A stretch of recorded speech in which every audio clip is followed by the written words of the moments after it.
Welcome everyone to episode 3, March of the Hollow Choir. Welcome to this week's D&D MTG stream for the Trevor Project. This is a month-long fundraiser that I do every year. This year I'm doing it a little bit differently, as you can see by the lovely faces on screen with me. I am hosting a 4-part Dungeons & Dragons meets Phyrexia short mini campaign for people. And doing so, you can also donate to the Trevor Project fundraiser by using !donate in chat. A link will pop up, follow that link and donate. Every $5 enters you into a raffle to win incredible prizes like Quiver Time Nexus deck boxes. These are brand new, they're magnetic and modular, they stick to each other, they come with labels so you can label the decks that are in them. They're translucent as well, so they're just incredible deck boxes, super sturdy. Plus there's no AI art or like turfs working at the company, and incredibly fast shipping. Anything I've ever ordered or gotten from Quiver Time has arrived like 2 days later. That's not an exaggeration. They're crazy. It's insane. Next, I've got sealed Magic the Gathering Magicon deck boxes that'll go out to people. You can only get these at Magicon. These are still sealed. They still have the Magicon 2025 sleeves in them, so I have a couple of those to give out. I've got pre-release kits for March of the Machine and Edge of Eternities and more. I've got sealed. I have sealed Magic the Gathering booster boxes of March of the Machine and All Will Be One for all the Phyrexian goodness. I have Evil.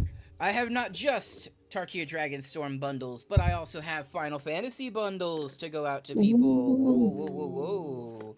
You want to open those Tifas and those Yeah. Yuffie's. Alright, I have unopened, sealed, Whiz Kids minis. I've got lots of them to give out. I have a product that was donated to me by game stores in the area. Game Time Indie, Gamer Loot Indie, as well as Quiver Time. They've all donated these products to be given out for this raffle. So massive thanks to them. We've got sealed Quiver from Quiver Time. These things are incredible. They'll hold 5 to 7 deck boxes depending on the size, depending on the deck type. I don't know what is going on with my Discord. There we go. Just incredible products made by incredible people, and we love them, and we thank them for donating so much to this incredible cause. Where are the... There they are. Bam. I have custom cards. What's it? Oh, I have custom proxies from Turn 1 Proxy. A pack of their 5 tokens. These are foil, gorgeous quality. We've got Drake, we've got Cat, we've got Plant, we have this incredible robot that I had to have, so I actually also have a set of these for myself. And then we have a map. We have a map token, which is actually a map of the loop rails in Chicago, which is incredible. Wow. You'll also be entered to win one of 4 custom proxies from Turn 1 Proxy. There is this beautiful Cowboy Bebop Wheel of Fortune, also in foil. Oh. This gorgeous Storm Force of Will. Ooh. Yeah, we've got this gorgeous Ninja Turtles arcade game, Fling. Y'all remember? Yeah. Y'all remember throwing the foot ninjas at the screen? And then we have a Howling Mine. Foil for anyone to win. As well as other goodies, I've got pre-made commander decks that I've made throughout the month that will be shipping to random people in these Quiver deck boxes as well. These are also incredible. They come with a card divider inside. They have labels on the side so you can label what deck is in there. So many incredible prizes, and any number of them could be yours for just a $5 donation. That drawing will be made live on this channel on September 1st. That's next Monday. We'll be drawing all of the winners for these incredible prizes live on this channel. So thank you for joining. Thank you for being here. Thank you for supporting this incredible cause, one that is so close to so many of our hearts. And yeah, I'm MTG Critical. I'm going to be your host for tonight. And I'll do my little introduction, Mr. Rogers style, while I'm putting this stuff away. Mhm. Um, you can find me here on Twitch. You can find me on Blue Sky, where I post a lot of robot art that I make. I post a lot of my writing on Substack, and I also make YouTube videos sometimes. That'll probably pick up next week. Um, but without further ado, I would love to get into the introductions for our incredibly beautiful players tonight, starting off with Jane. Take it away. Hello! Oh my gosh, hi everybody. I'm so excited to be playing Lorenial tonight. I'm a Viridian elf and I'm a little snooty.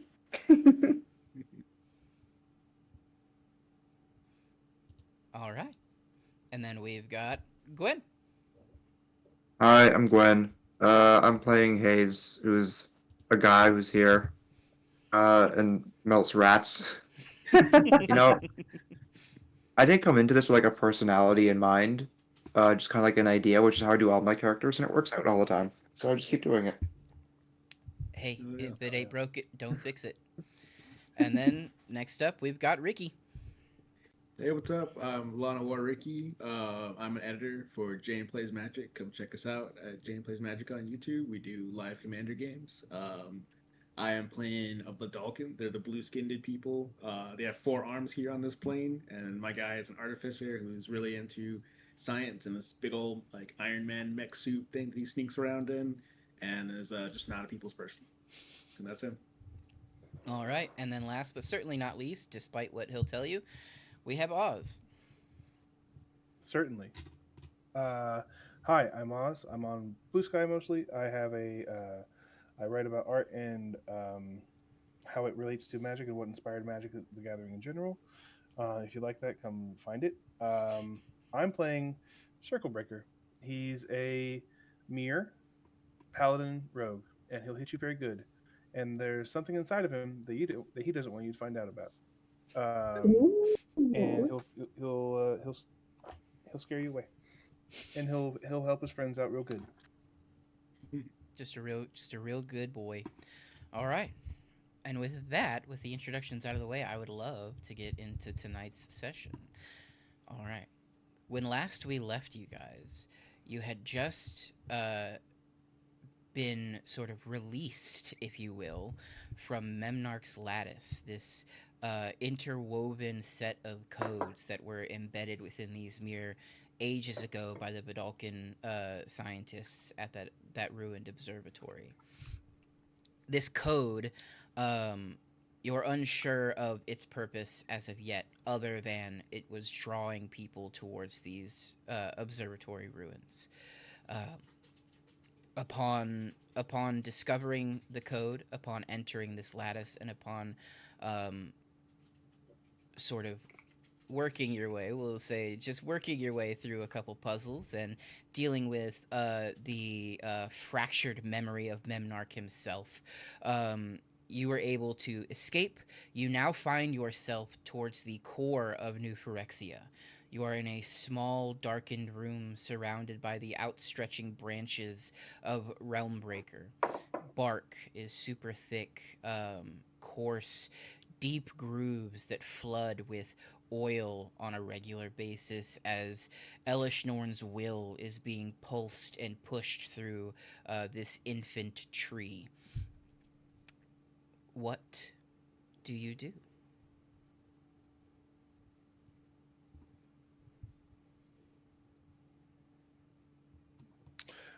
Well, no one jump at the Yeah, no opportunity. one jump at the opportunity, but this is where your party is at currently. What would you like to do?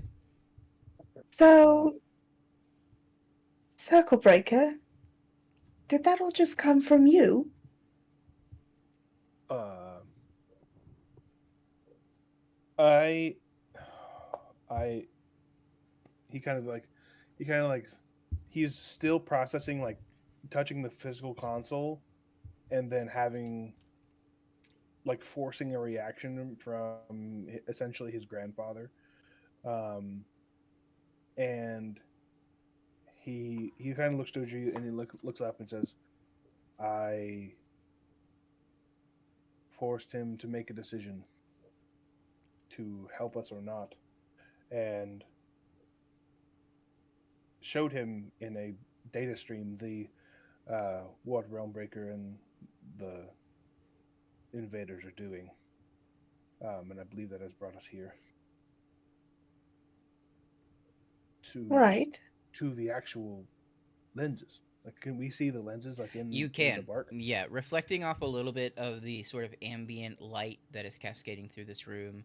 Um, you see And glimmers. You see like flickers of light reflecting off of these glass lenses.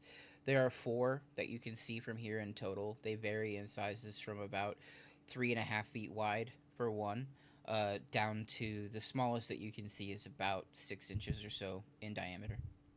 okay, and when you say room, Yeah. So the room. Yeah. So the room that you're in is sort of. It feels like you're in sort of like a storage room area. The room that you're in, you see that there is a large metal door on one opening, and on the opposite end of that, crushing through this wall, is what you assume to be a branch or a piece of Realmbreaker. It is crushing through the floor and coming up through the wall and stretching out through the ceiling of this room. Um, Smaller branches have kind of come in through other parts of the wall in this room. So when I say you're surrounded, I mean that this room is almost completely destroyed by Realmbreaker's growth through this sphere. okay, and because almost exactly what I was picturing, kind of like a hospital waiting room, almost like with, Yeah, for some reason, like door on one end. You see Worldbreaker. You see the actual the the length of at least 4 of the panoptic lenses correct. in the room with us. Yeah. Okay, perfect. Circle Breaker will look to Lorenial and again say that he forced Memnarch to attempt a decision Okay. to show what Elish Norn has done, and he'll say he seems in that Figment world in the past. In when I believe we were reliving the data firsthand. Um, we have now been shunted to the place where uh, the lenses themselves are. Um, Valdeus, this is your forte. Like I've heard of the lenses and I've wanted to use them myself, but this is your. What do you? Can you make anything of this? And Lorenial, this tree is here. Valdez is gonna be taken off to like take a look at the lenses themselves, and as you say that, he's like they're quite fascinating, but even this is a bit out of my depth. I'm a bit more field orientated in the acquisition of things and stuff. This is levels and levels and levels even above me.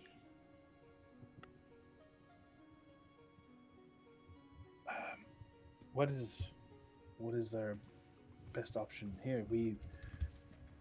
I believe we have been sent here to either use them or hinder them or hinder Worldbreaker in some way.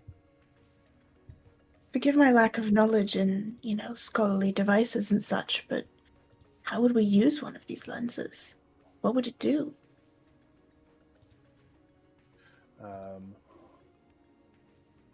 Let's see.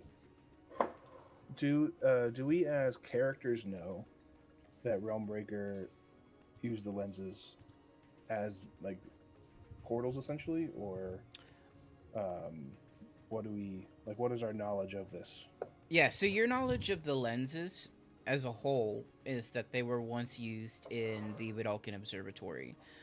Clearly, that Memnarch had established and was overseeing the Vidalcan artificers that he kind of used as servants, as researchers. Um, those lenses were clearly lost over time as that Vidalcan Observatory fell and collapsed into ruin. Um, you know that Realmbreaker is Elish Norn's grand plan, right? You know that Realmbreaker has begun fracturing the multiverse and forcing portals open. You don't have any reason to believe that the panoptic lenses aided in that or anything. Um, you informed Memnarch what you were looking for, and Yeah. you were transported there. Incredible. Um,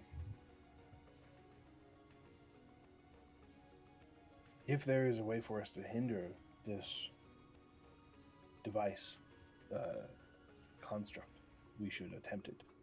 Okay. I can uh, only do so much physically. However, if Valadeus or Hayes or Lorena yourself can attempt,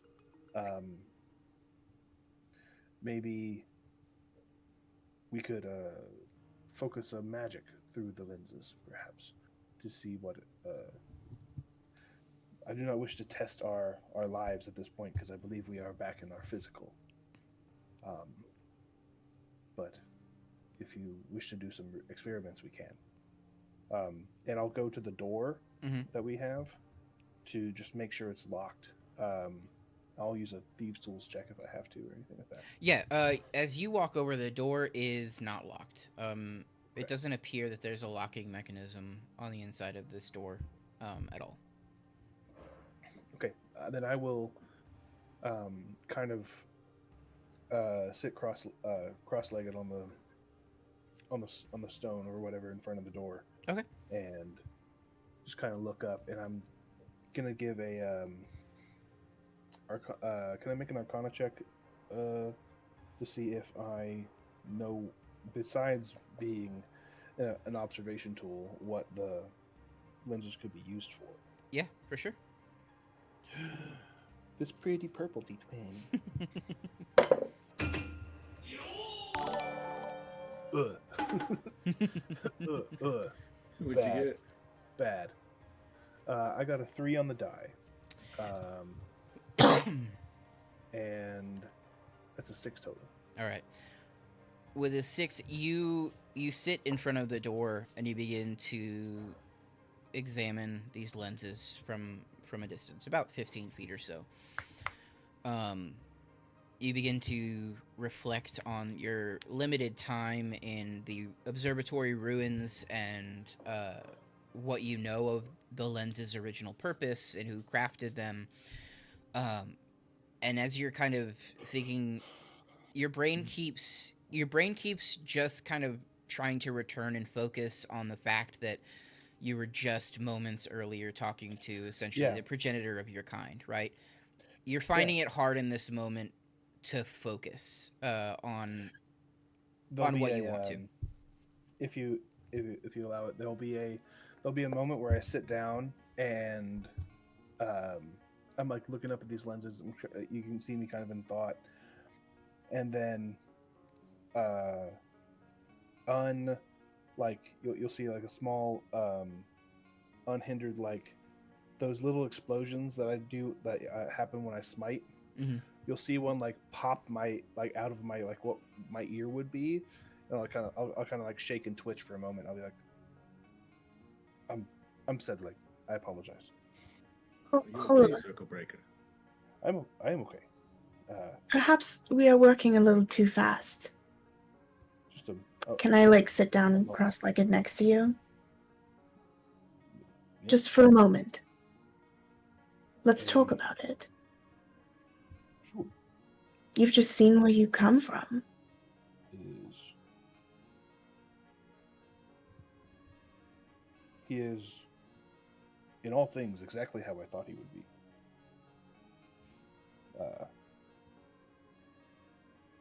Grand and lost at the same time. Yes, it was a little sad, wasn't it? This is real Andrew talking. Nothing makes me more upset than when the old are by themselves. Mm. The infirm are. I call him infirm. He is the height of mechanical prowess, but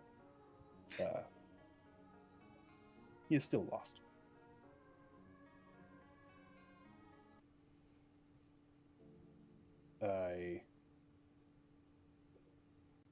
I believe I am better for have seen him, even in the data, and he has helped in this way. I only wish more conversation could have been had, more could have been gleaned. Our cause could have benefited.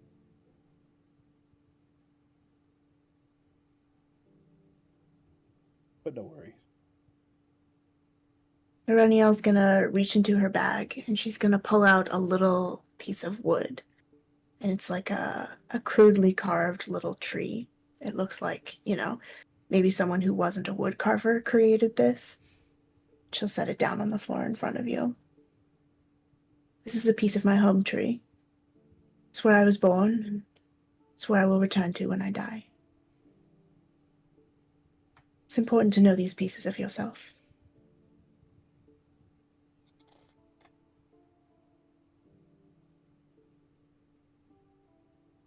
The thought is grand. I may return to the consciousness when things are done. But as long as we draw breath in your case, in my case I'm not sure. As long as we draw there, we will be a terrible shield for our enemies to meet. Thank you for taking us with you. I'm glad we could see it together. Of course. Thank you. This is no finer group. Lydia, excuse me, Hicks. God, hey, Rix. Rix did a good job in gathering us.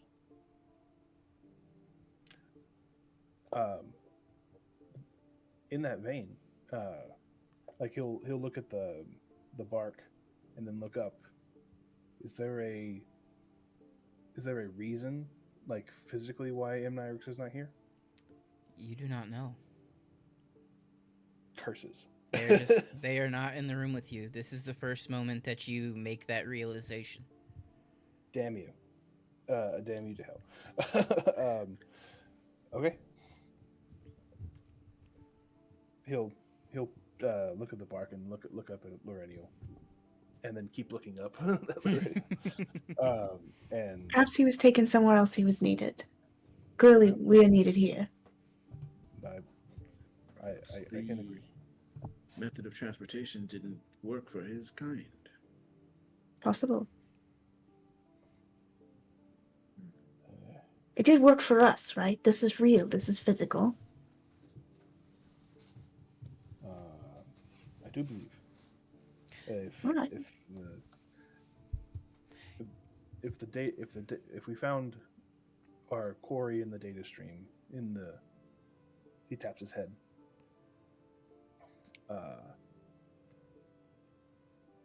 They must have shunted us to the real. You, Circle Breaker, you can feel in this room. You now know incredibly well what it feels like to be in a digitally constructed environment. It's one of the only times in your life that you have ever like felt a breeze, that you have ever sort of felt the temperature of the environment. Because everything is coded, you are able to process those environmental aspects in ways that you can't normally do. Because in this room, it feels absent of those environmental elements. Despite the fact that the rest of you feel incredibly hot being this close to the core, this feels exactly like normal Phyrexia does to you, Circle Breaker. Sorry, processing. So it feels real. Yes, this feels real. Great. Okay. Feels real to me. It's a little hot in here. I feel like the bottom of Loreniel's pants have those like zip-offs to turn Mhm. into like biker shorts. Yeah. Oh yeah, bold character choice. Hell yeah. Loreniel's She's fun. not Loreniel- cool. Yeah, Loreniel Loreniel's is got sick gleaming armor everywhere else but those shorts.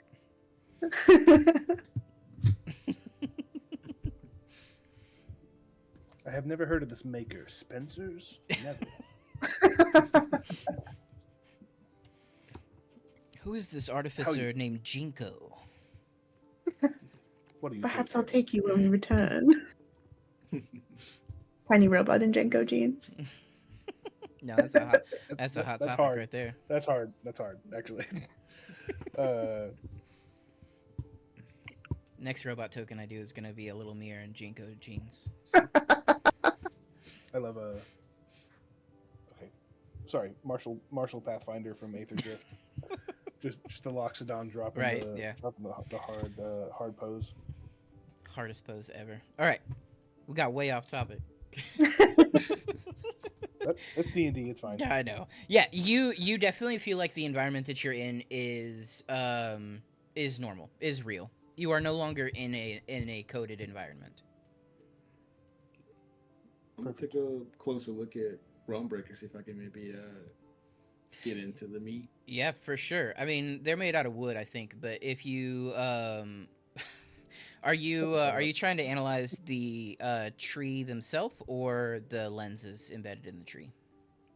I think I'm gonna look at more the tree. I want to Okay. see how kind of more it's connected, because I know we can't really just do anything here. We need to do something that's gonna lead back to the rest of it. For sure.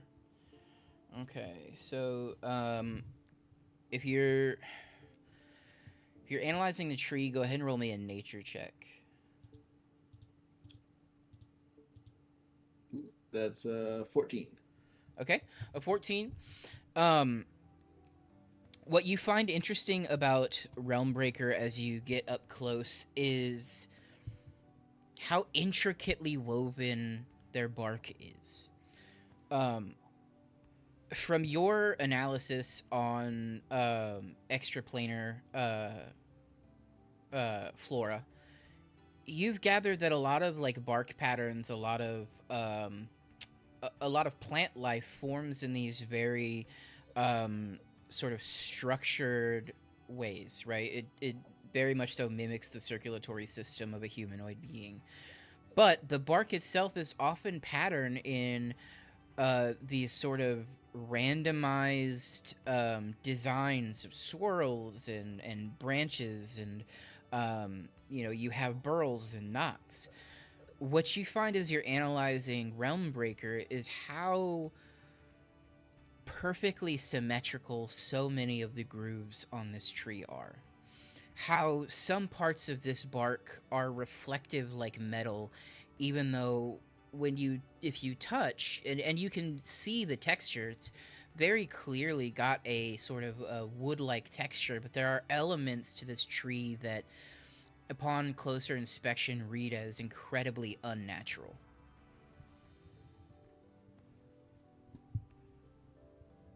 Okay. Does it appear to have like a circuitry system, like of power? It doesn't. Not that you can see from the exterior as well. Anyway. Okay. Well, I'm going to begin the process of cutting deeper and trying to get a little more invasive with my look. Deus, what are you doing to this poor tree? This tree is a fabrication of sorts. This is not the kind of tree you're usually used to. Please, stop cutting it. Here. I'm gonna lay my hand on it, and I'm gonna cast... Speak with plants. It lasts for 10 minutes. All Let's right. go. So you lay your hand on the tree. Okay. All right. I hear you are called Realm Breaker. The first thing I need from you is a Constitution saving throw. No! I did touch it. +2. Okay, good. Oh my god, it's a 6 total. Yike. Yep. You place your hand on the tree, and what happens next is entirely up to you. But you place your hand on the tree, and there is this stinging pain in your skin, in the palm of your hand. Similar to like if you like fall on a road or concrete and you get that like road rash, just that really painful stinging sensation. And you see every vein in the back of your hand pulse, as you know that you've just come in contact with oil, glistening oil. What do you ask this? Do you keep your hand there? No, I feel like I yank it off immediately. Okay. Oh no. You yank it off. And as you flip your hand over, you can see almost like a wood block print. You see a perfect outline in this black inky oil of the tree bark of Realmbreaker itself, just imprinted on your hand. Like you just kind of rolled your hand across a stamp almost. Am I oil infected in this moment? Can I tell? You can tell based on the stinging sensation and the fact that you saw the veins in your hand pulse and this sort of surge of lethargy kind of wash through you, that you have officially come in contact with glistening oil and you could be infected. No, it won't happen to me. Lorennial's going to sit down and she's going to pull out her little hunting knife and scrape off the top layer of skin from her hand. Whoa. Whoa. Okay. You'll take 4 points of damage as you scrape the skin off of your hand, revealing the flesh beneath it. Go ahead and you can roll me a survival or a medicine check, whichever you'd like, as you're investigating your hand after you scraped the top layer of skin off. Ooh, my hand feels weird. Okay. That's 10. For survival or medicine? For survival. Okay. You scrape the skin off, and you're bleeding a lot. But as you're... I'm sorry, what did you roll? A 10 total. 10 total. In this moment, you are bleeding so much, it's hard to tell if what you did worked. But you don't see a lot. You don't see oil or anything like in your blood. Okay, Lorennial is full panic mode, just like heavy breathing, staring at her hand, just watching, trying to make sure. You hear in the... is Speak with Plants telekinetic or out loud? Telekinetic. You know what? Telepathic? I think it's telekinetic. It's definitely telekinetic. I don't think I have to be touching it. Oz. Shut up, Oz. I corrected myself. Yep, I have a 30-foot radius for this. So even though you pulled your hand off and you began scraping frantically to get that oil off, you hear this soft, childlike voice in your mind. Oh no. And it just says, "Hello? Who's there?" Are you the Realm Breaker? Realmbreaker. Some of them do call me that. Have you infected me? Many who come in contact with me do not last.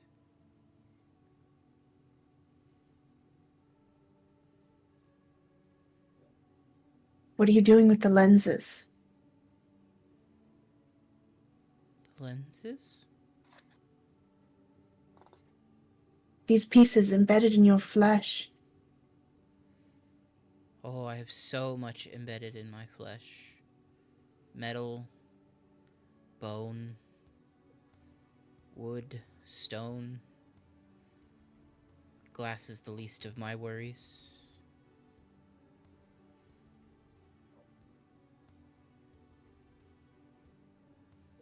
Do you want to stop this?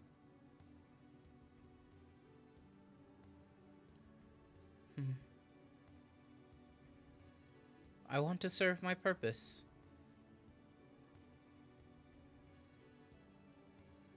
Okay. Loreniel's been saying all of this out loud, but you probably only heard like what I was saying. She's gonna stop thinking about this and check her hand one more time. You still see no oil. Do I know if I was infected, would I see it? Is there another way to tell? I mean, you know that pheresis is a prolonged process, that unless you are completed by a Phyrexian or literally taking a bath in the oil, it is not like you will just begin to change form immediately. It takes time. Okay. Your body does have the ability to fight it off. So systematically, during a long rest, you'll roll to see if you keep the phyresis at bay or if you progress to another level of the phyresis. Okay. It's a lot. It's statted similarly to exhaustion. I think Loreniel is not messing around with that. And she has a potion in her bag. And it comes out and it looks surprisingly similar to the one that we just saw Nemnark holding. It's like got that interior shimmer, but this one isn't just the one-sided piece of paper inside. This one's real. Unless anyone does anything, she's gonna pop that potion and swig it.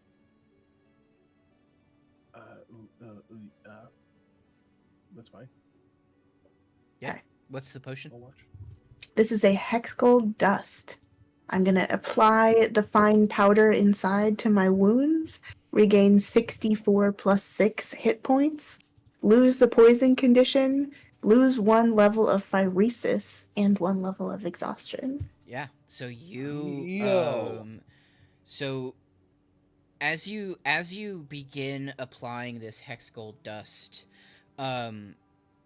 you immediately notice that as you kind of sprinkle this powder onto your hand, it, as soon as it leaves the protective sort of enclosure of the bottle, it begins to glow this brilliant light blue. You see this blue throughout the spheres from blink moths. You saw these in the glimmer void when you were solving that puzzle.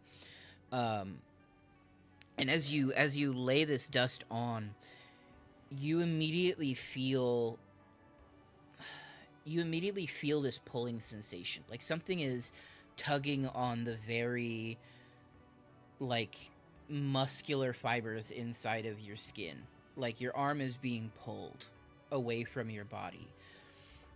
And as it's doing that, you realize that the muscles in your arm are kind of tensing and contracting and trying to pull your hand back in. And all at once, you feel this immediate sense of relief and this cooling sensation as all of the blood rushes back through your arm. Your arm muscles, they begin to relax. The skin on the palm of your hand, while it's scarred and not perfect, has begun to regrow and close itself. You have scabs in some areas that are healing a little bit slower than others. But you can feel that general feeling of lethargy, that malaise kind of wash away from you. Like you just took a shot of espresso at 6 in the morning, right? And you feel in that moment as if any contamination you had experienced is gone.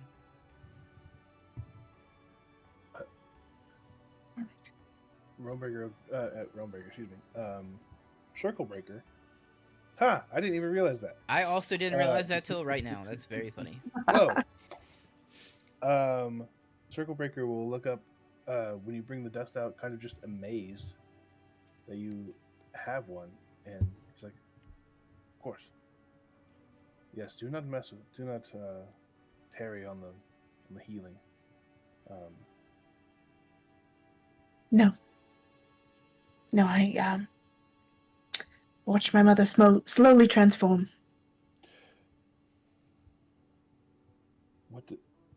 What does the being say? Ah, Realmbreaker. Realmbreaker knows nothing of the lenses. They have many bones and pieces of flesh and corpses within them. They didn't think they could feel a little glass.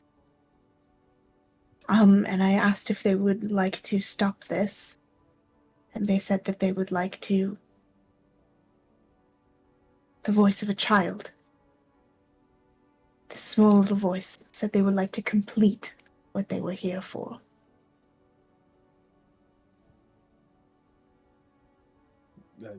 I do not fault it for that. If it was born with a directive. Mm. However, if we can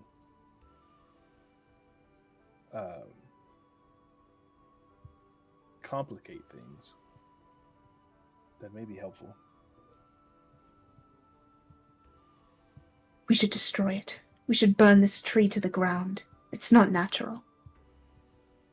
I agree. But this small portion we're exposed to, we're going to need to come up with a better plan if we're going to do anything to the rest of it.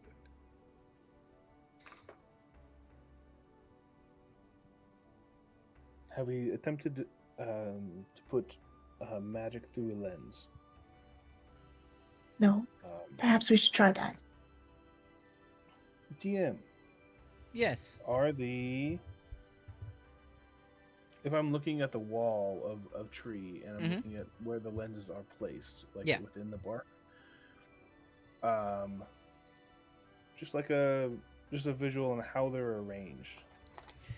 Yeah, so sort of they're kind of scattered sporadically. It's not like they're in a specific order or arrangement.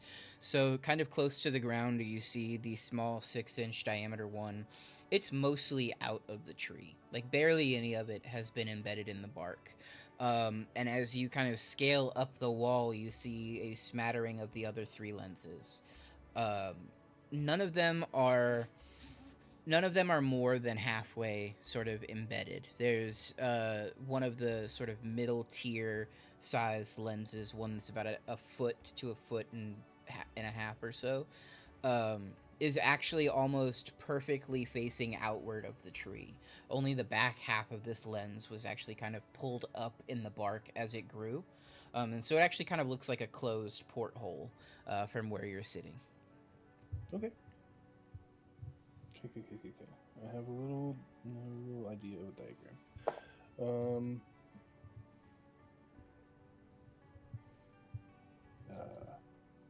Hayes, are there small magics you could put through to attempt to focus it through the lens to see if they work like that? Sure. Guess I could just do a cantrip, like a little poison spray. Sure. Cool. Okay, you walk up to which are you walking up to the small one on the ground or one of the bigger ones? Whichever's closest. Okay, so the small one on the ground probably then.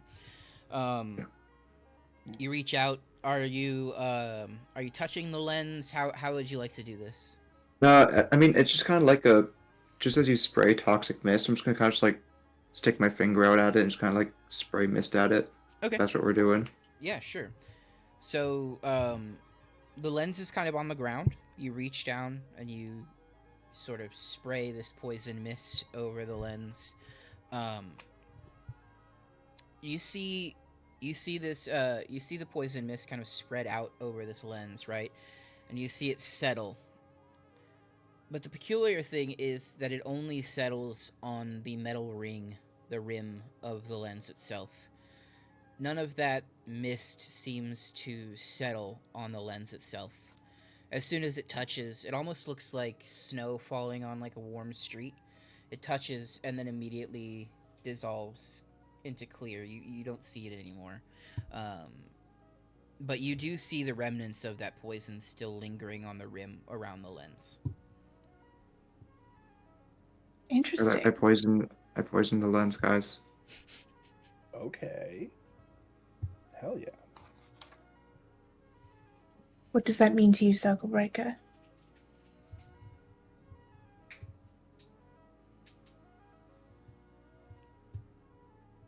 That the lenses still have innate magics. Perhaps if we focus through them, we could attempt different effects. But we could also just attempt to remove them and take them somewhere else. If perhaps, I don't know. I do not know. We would risk phyresis. I'm sure. But I wouldn't touch it. Perhaps that is unsafe. we are in a room with the thing that we need. Mm-hmm. And in the real, we have a door. There's a door out. We do have a door. Yes. Yeah, Circle Okay. Breaker is sitting cross-legged in front of it because there's no locking mechanism. Right. Perhaps if we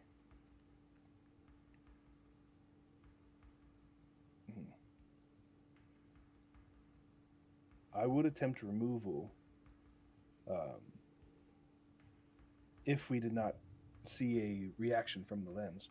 I would love to experiment further. And does anyone want to try focusing through them, attempting to touch them? I would touch them. Allow me to touch one, and we'll see what I happens. do not have another potion bottle. Okay, I will not. I will not touch the. I will not touch the tree. The tree thing. Okay. I'll get up from the door. I'm not in alarm mode, so like my little hex gold cape, chain link cape, kind of flows behind me. Mm-hmm. Flows.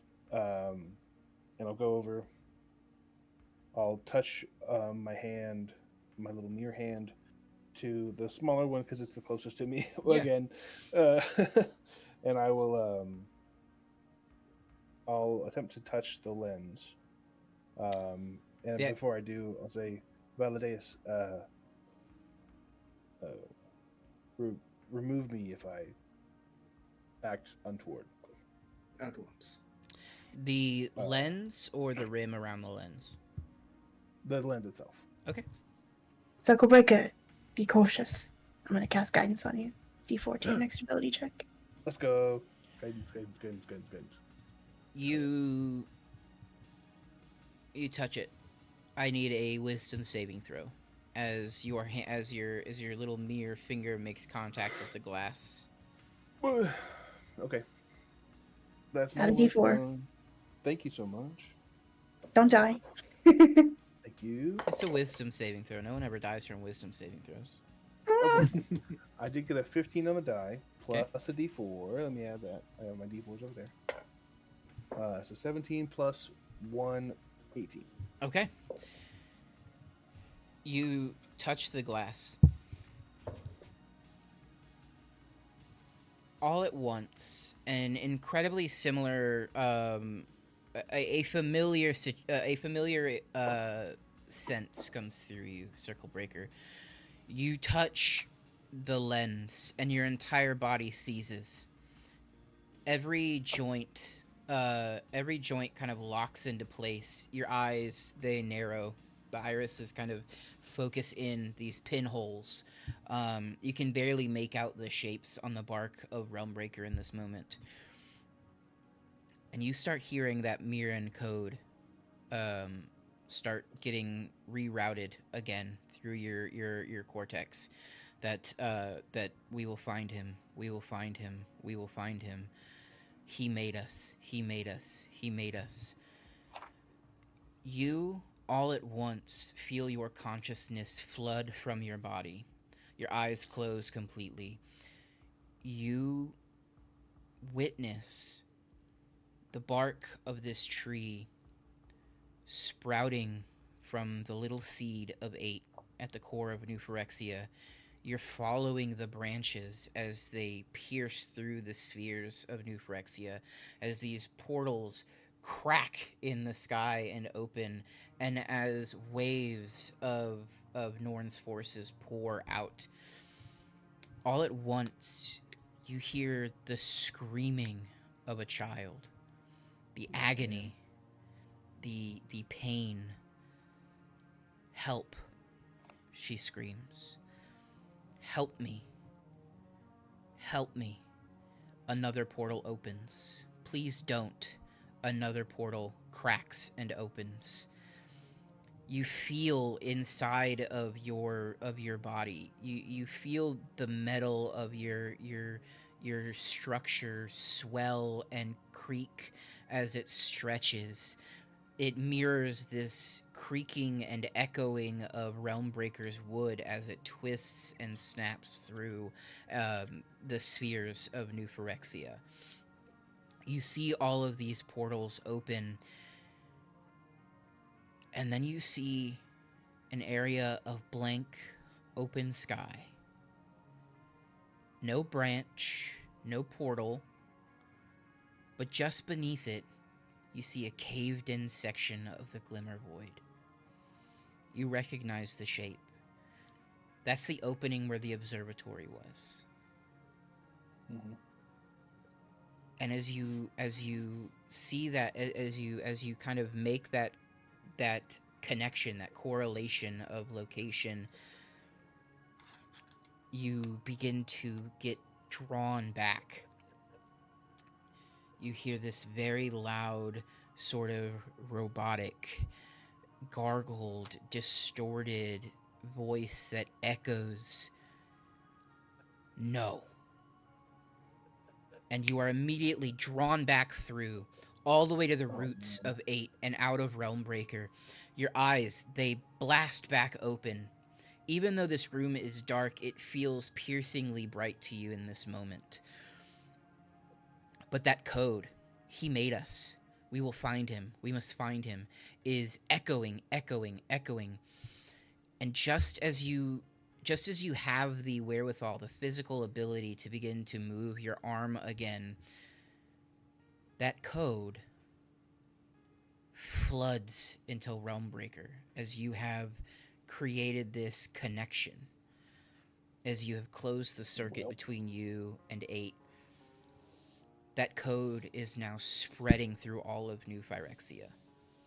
You can hear it. The rest of you hear this very loud sort of light ringing in your ears, similar to tinnitus. But Circle Breaker, you hear it. That code is echoing through the rafters. The steel beams that are supporting structures and holding spheres above others, you feel it vibrating through that metal like a tuning fork.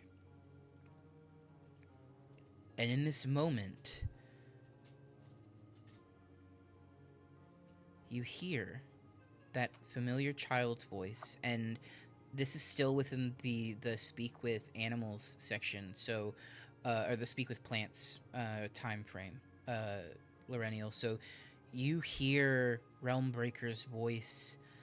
It says, "The code it's back. It's back. It was so quiet before." Oh. And then Realmbreaker doesn't have a physical manifestation of its spirit or its body. But Lorenial, if you could feel in this moment like it was looking at you, you would. The voice seems less like it's kind of just emanating and more like it's focused on you.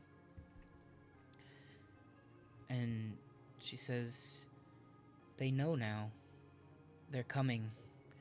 If you don't leave, I don't know that you'll make it out of here." You had heard this before? The code. Yes, it echoed through the forge before. It echoed through the glimmer void before. It is a remnant, a fragment of this planet's past that. Yes, I haven't encountered it before.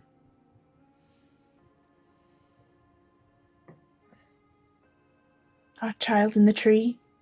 She had heard this before. An echo from the past. And now it is loud, projected, broadcast. And they're coming. We have to get out of here immediately with the artifact data we recovered. We must destroy these lenses.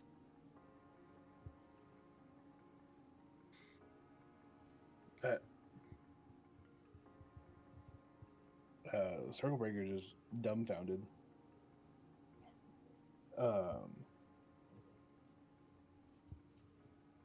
It doesn't seem like even attempting that would have done that, but it makes total sense in the past.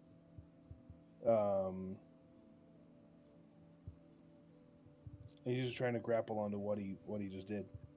Why did he touch the lens if that would have given them all that information? He didn't know that. Okay. Okay. Realmbreaker, could you shift your body right here? Just enough to snap this glass. Please.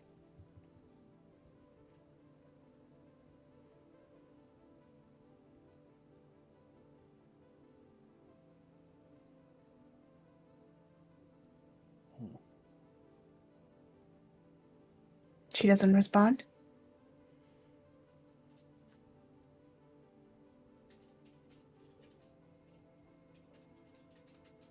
You're smiling, but you're not saying anything. The DM has abandoned us. There's no response. Great. She will not. I attempt to rip the small one out. It comes out incredibly easily. Okay. I'll do this. I'll attempt to do the same for the ones I can reach. Yeah, so you can reach 2 of the remaining 3. I will need a Constitution saving throw as you touch each of these remaining 2, as they are far more embedded in the tree. You stand a much higher likelihood of coming in contact with the oil of Realmbreaker. Okay. Give me one moment. There's a paladin thing.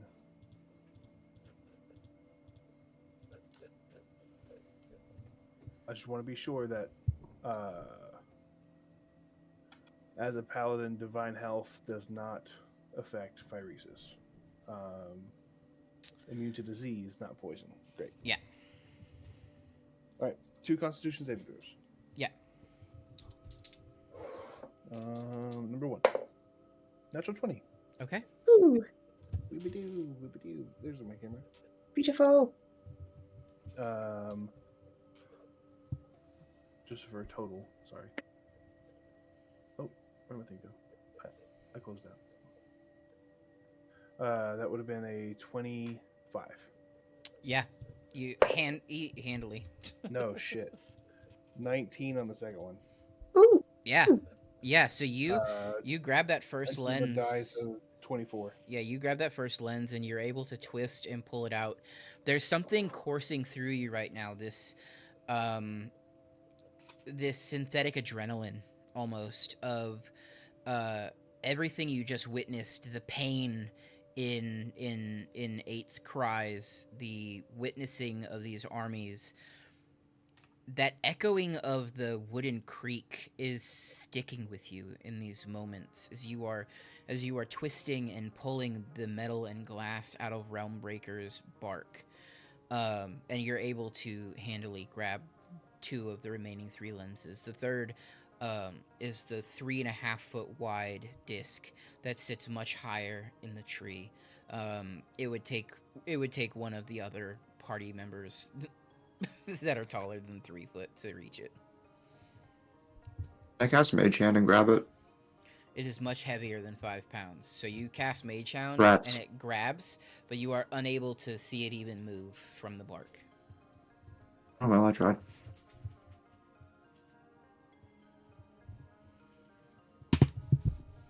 That dice is called for.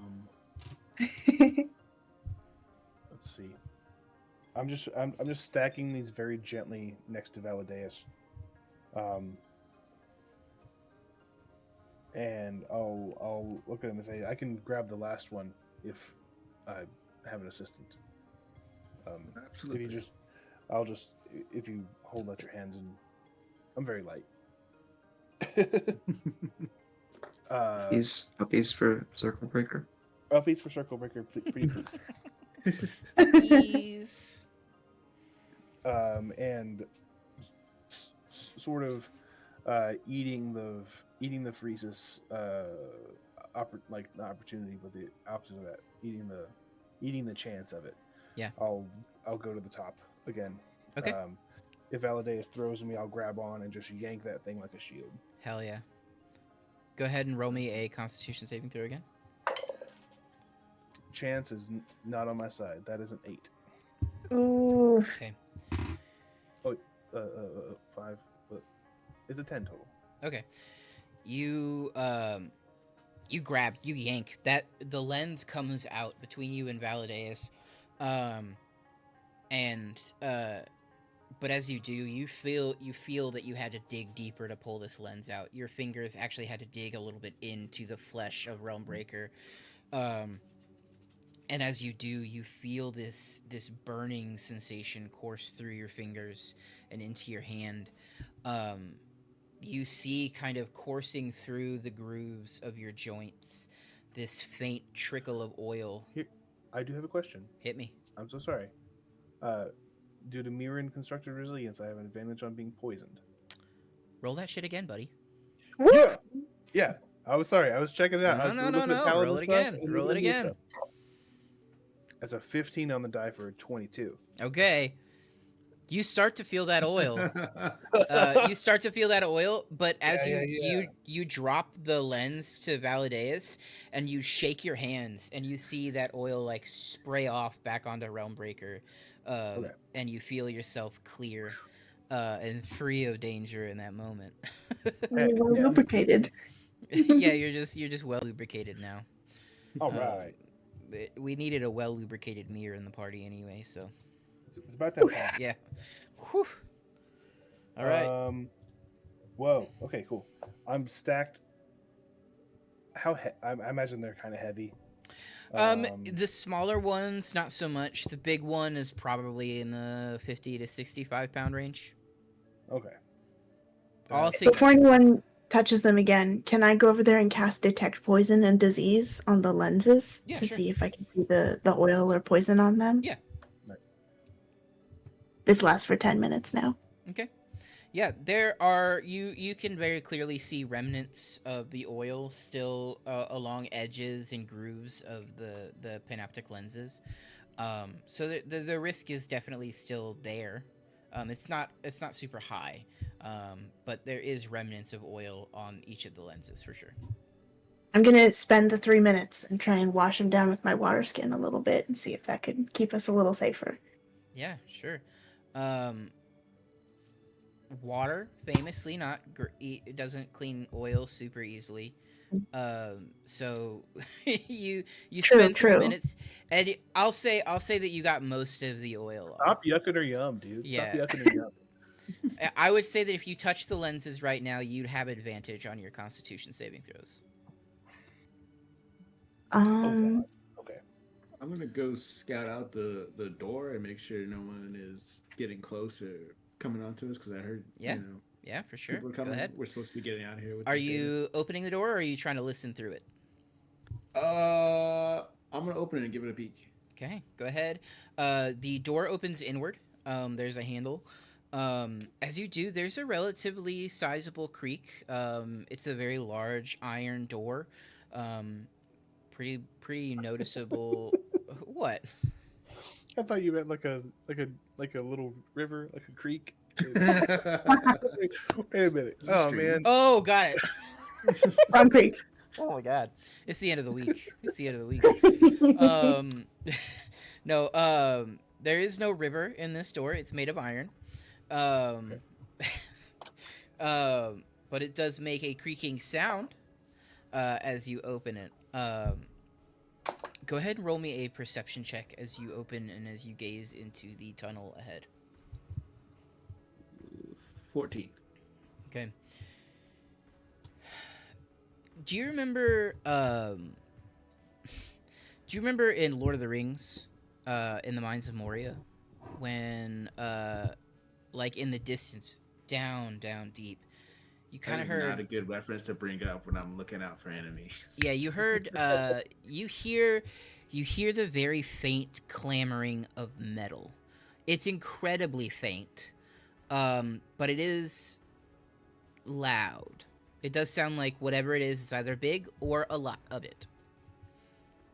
Maybe both. Valdez is going to, boop his helmet on. He's turning around to the group and he's like, I'm afraid our time has run out and we need to leave immediately. They are coming. All right. Drums of the deep? Oh no. Loreniel's gonna pull out of her backpack this robe, and it's actually like a priest's robe, and you can see it's like a dark forest green with like a long tabard across the front, like a Catholic priest kind of thing. And she's gonna try and wrap up the lenses in this. Yeah, no problem. Go ahead and roll me a survival check just to see how well the lenses get wrapped in this moment. What are the rest of you doing in this moment? 10. 10? Okay. Going for speed now. I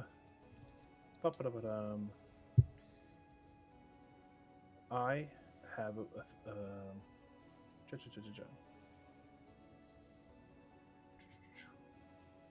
I don't know how well that will work. Okay, never mind. I'm going back to the door to scout to a exit we can use so I don't hear stuff coming from.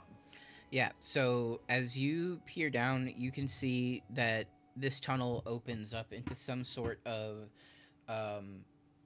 cavity. It's less of a tunnel and more of a hallway. So I guess I kind of set it up to be misconstrued there. But there's a relatively long metal corridor. It's about 40 foot in length, about 10 feet wide.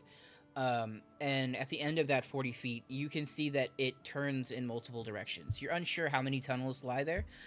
You are on none of you have ever been to the core of New Phyrexia before, so this is a new environment. You do not have a map for this area, unfortunately, Valadea. So you can see that it opens into different directions, but you're unsure which direction that noise is coming from where you're at currently.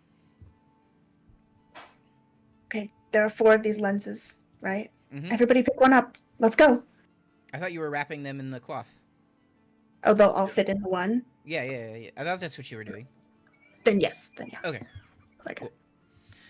Who is carrying it? It is gonna be roughly like 110, 120 pounds. I could try. Okay. I don't think Loreniel can even lift it. Validates, go ahead and roll me a strength check. I'll yeah. Athletics or strength saving throw, whichever you prefer. I guess they'd be the same. Yeah, unless you're trained, but I'm not. So that's a 13. 13? Okay. Unless you put those down, you will have, like, if you get into combat or anything like that, you will have disadvantage on attack rolls, and your enemies will have advantage just because it is a big bag and it's heavy. Okay. You definitely feel like you are lugging it. So it's like reckless attack, like I have a disadvantage. No, I have disadvantage and they have advantage. Correct. Yeah. Okay. All right. Let's see. Okay. Hayes, what are you doing in this moment? You've kind of been here. You poison sprayed the lens. All of this kind of chaos is happening around Hayes. What are they doing in this moment, especially now that they know enemies are coming? What's the plan? Are we just running? Is that what we're doing? And we run. Mm, All right, we move. Okay. we move. I'm gonna see if I can get in the front and try and scout us out places where there's nobody. Sure. As you are about to leave that 30-foot radius from Realmbreaker, Lorenial, you hear 8's voice one last time as she says, "Tell the little one thank you. I did what I was supposed to do." And then you leave the area of effect for that spell. As you all begin to I will make your way, acknowledge that. as you begin to make your way down this hallway, you reach an intersection. It opens into this sort of 20 by 20 square room. There is a pathway that leads straight ahead and a pathway that leads directly to the right. There's a metal grate for a floor in this room, and just beneath you, you hear the rush of I'm gonna say a creek this time, but I actually do mean water.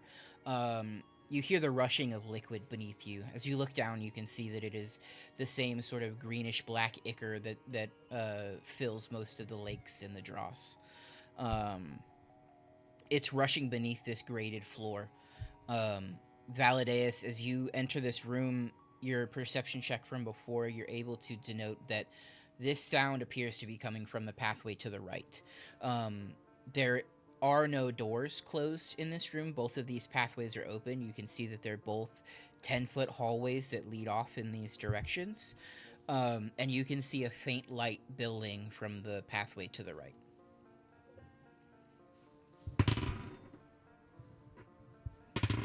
Navigate us towards the right and let us know we need to go that way. All right, we move right. I just want to clarify first. The right is where the noise is coming from. So you're going towards the noise. Oh, no, we're going away from the noise. Okay. Yep, Cool. we move left. The gears were spinning. I wasn't sure, and so I just wanted to make sure before I was just I thought like, you said okay, the right you was went the right. one spot where they weren't coming from. No, they're coming from the right. Okay, so you make your way through this room. Are you guys trying to move stealthily in these moments at all, or are you just trying to get out of here?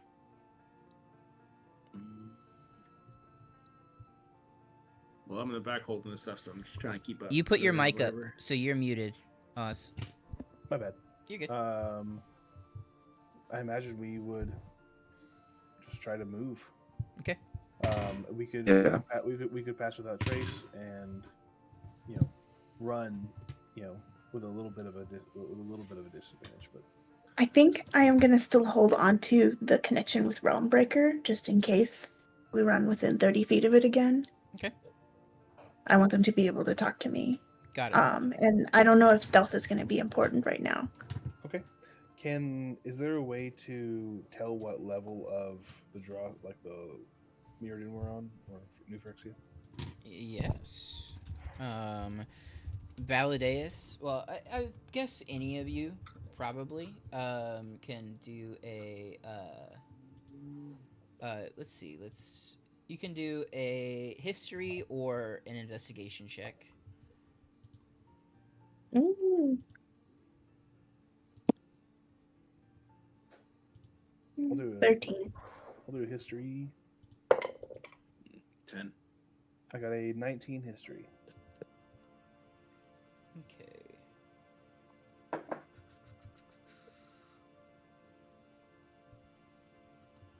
Sorry, 1 second. I'm bringing up the map, and Ooh, the it map. keeps popping up and then not. The haunted map.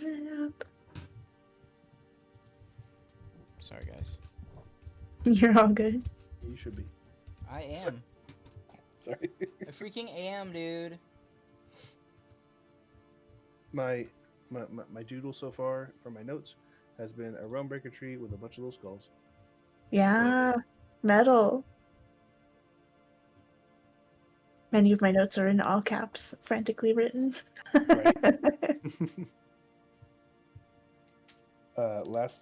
First session it was abjure that hole. This time it's spray that lens. So you know that based on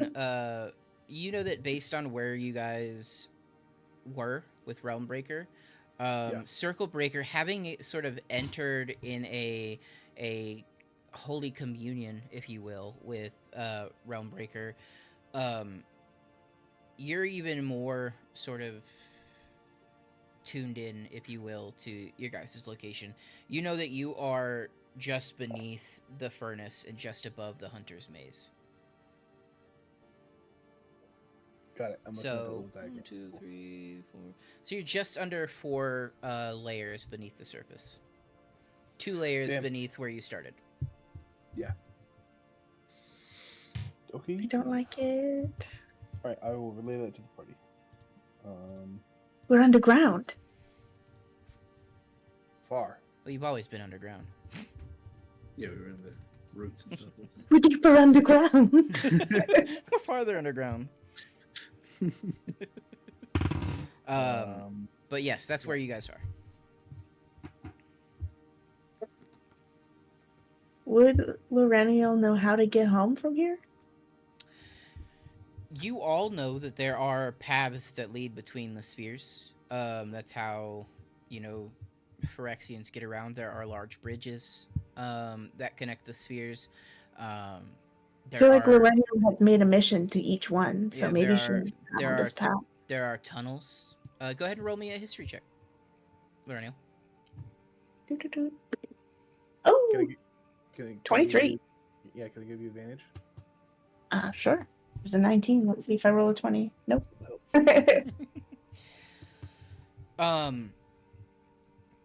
You know that you have been here once before. You've had a mission to the furnace once. It was probably one of the more pleasant missions, just because the furnace is not necessarily filled with friends, but it is filled with more Mirren sympathizers than it is Corborn or Norn loyal Phyrexians, right? So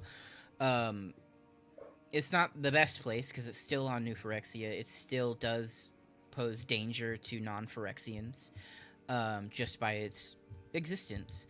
But you feel as though if you got to the general main area of the furnace, you'd probably be able to find your way out. But in this moment, you don't know where you're at specifically, so you don't know how to get to that area from where you are currently.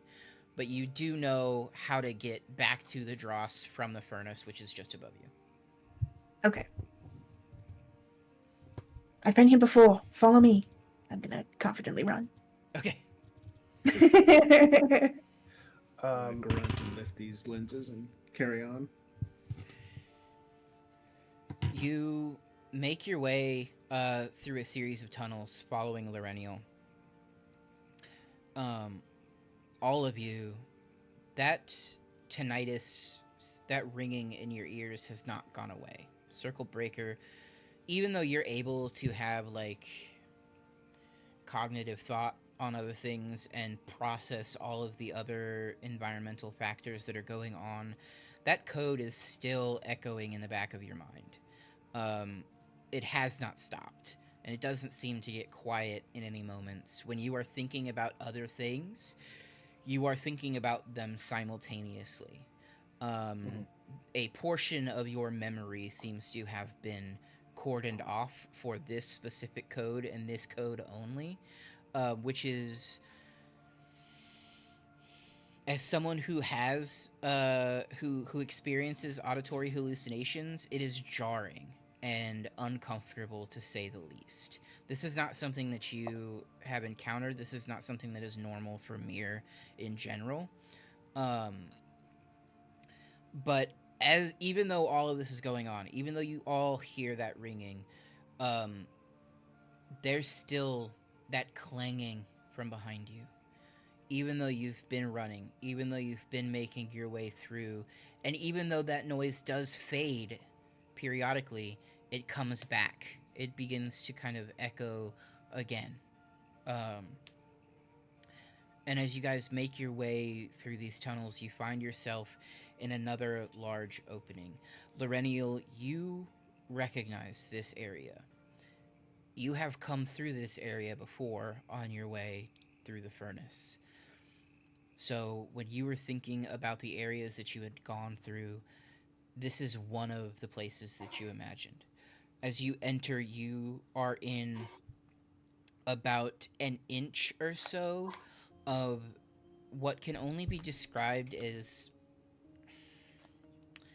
it has the consistency of like heavy cream, but it's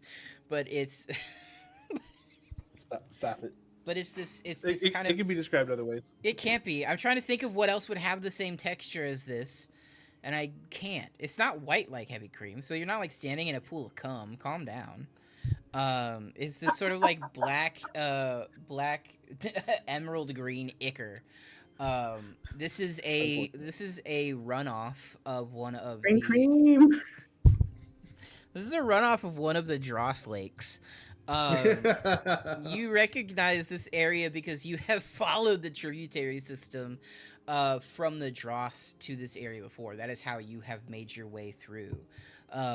It is in your almost elven nature to use at least somewhat natural elements as landmarks and direction pointers. God damn it.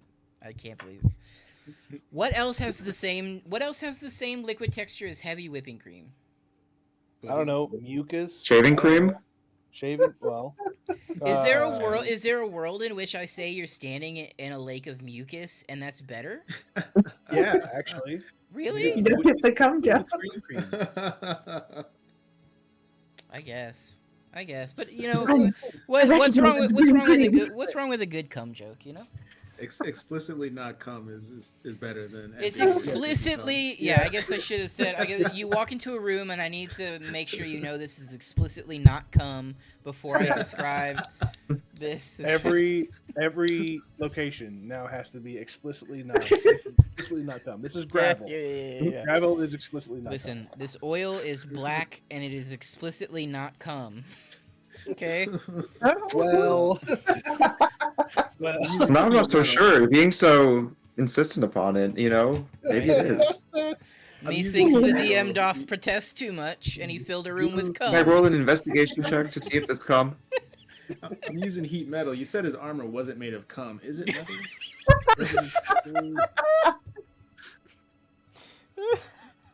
God damn it. Oh my god.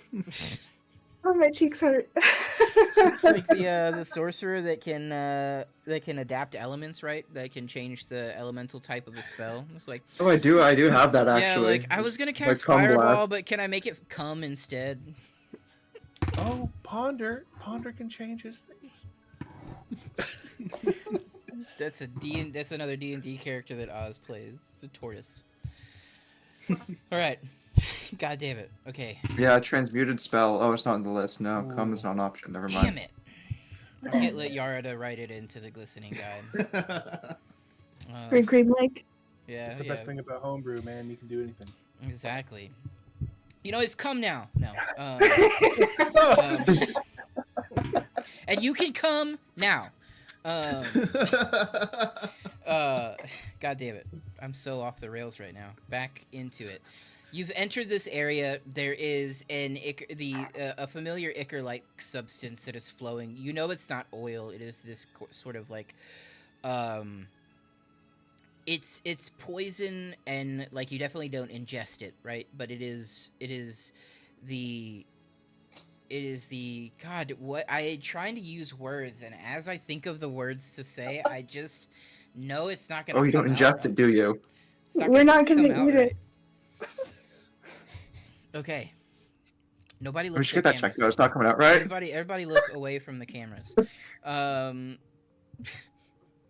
I'm not even gonna go into it. It doesn't matter. This is an option. This is a tributary that runs off from the Dross pits. You have followed it before, Laurential. You know the area that you're in, and you know that if you continue the pathway left, following the flow of this ichor, you will make your way deeper into the furnace. But if you follow the tributary to the right, you will eventually make your way back up into the Dross pits themselves. Oh my god. Okay, I got through it. We got through it, chat. We got through it. I don't even have We chat believe in you. open, so it could just be a bunch of cum jokes. I don't know. Go ahead. Right. If we move to the right, we can go up towards the Dross pits. That's the way back home. Did I just confidently say the wrong thing? Maybe. We'll No, see. you confidently said the exact right thing, and then nobody confidently responded. Okay. I couldn't because I had drink in my mouth. I'm so sorry. It's definitely not I was trying cone, to think just of another drink dumb in my mouth. Don't worry, it wasn't green, y'all. It's not supposed to be green? Hayes just Right. learned something about themselves today. I have a question. They're very Can I- sick. I have a question. Oh, we knew that already. Can I attempt to share the load with Valadeus by holding the smallest shield and then the next to smallest shield? For Yeah, him? sure. You want to do some light lens swapping, real quick? Yes. Okay. Yeah, sure, no problem. Yeah, Validates can snowball those lenses right over to you. Stop it! Stop it! Let's just stop it. We, I'll while we have the direction from Lorenial, I'll take the two smallest ones. I have an idea. I am going to attempt to. You tell me how to do this. I'm going to attempt to drop my shield. Mm-hmm. Use the next smallest lens as a secondary shield. Okay, this is rad. So this is what I would like to see happen. Because this is sick.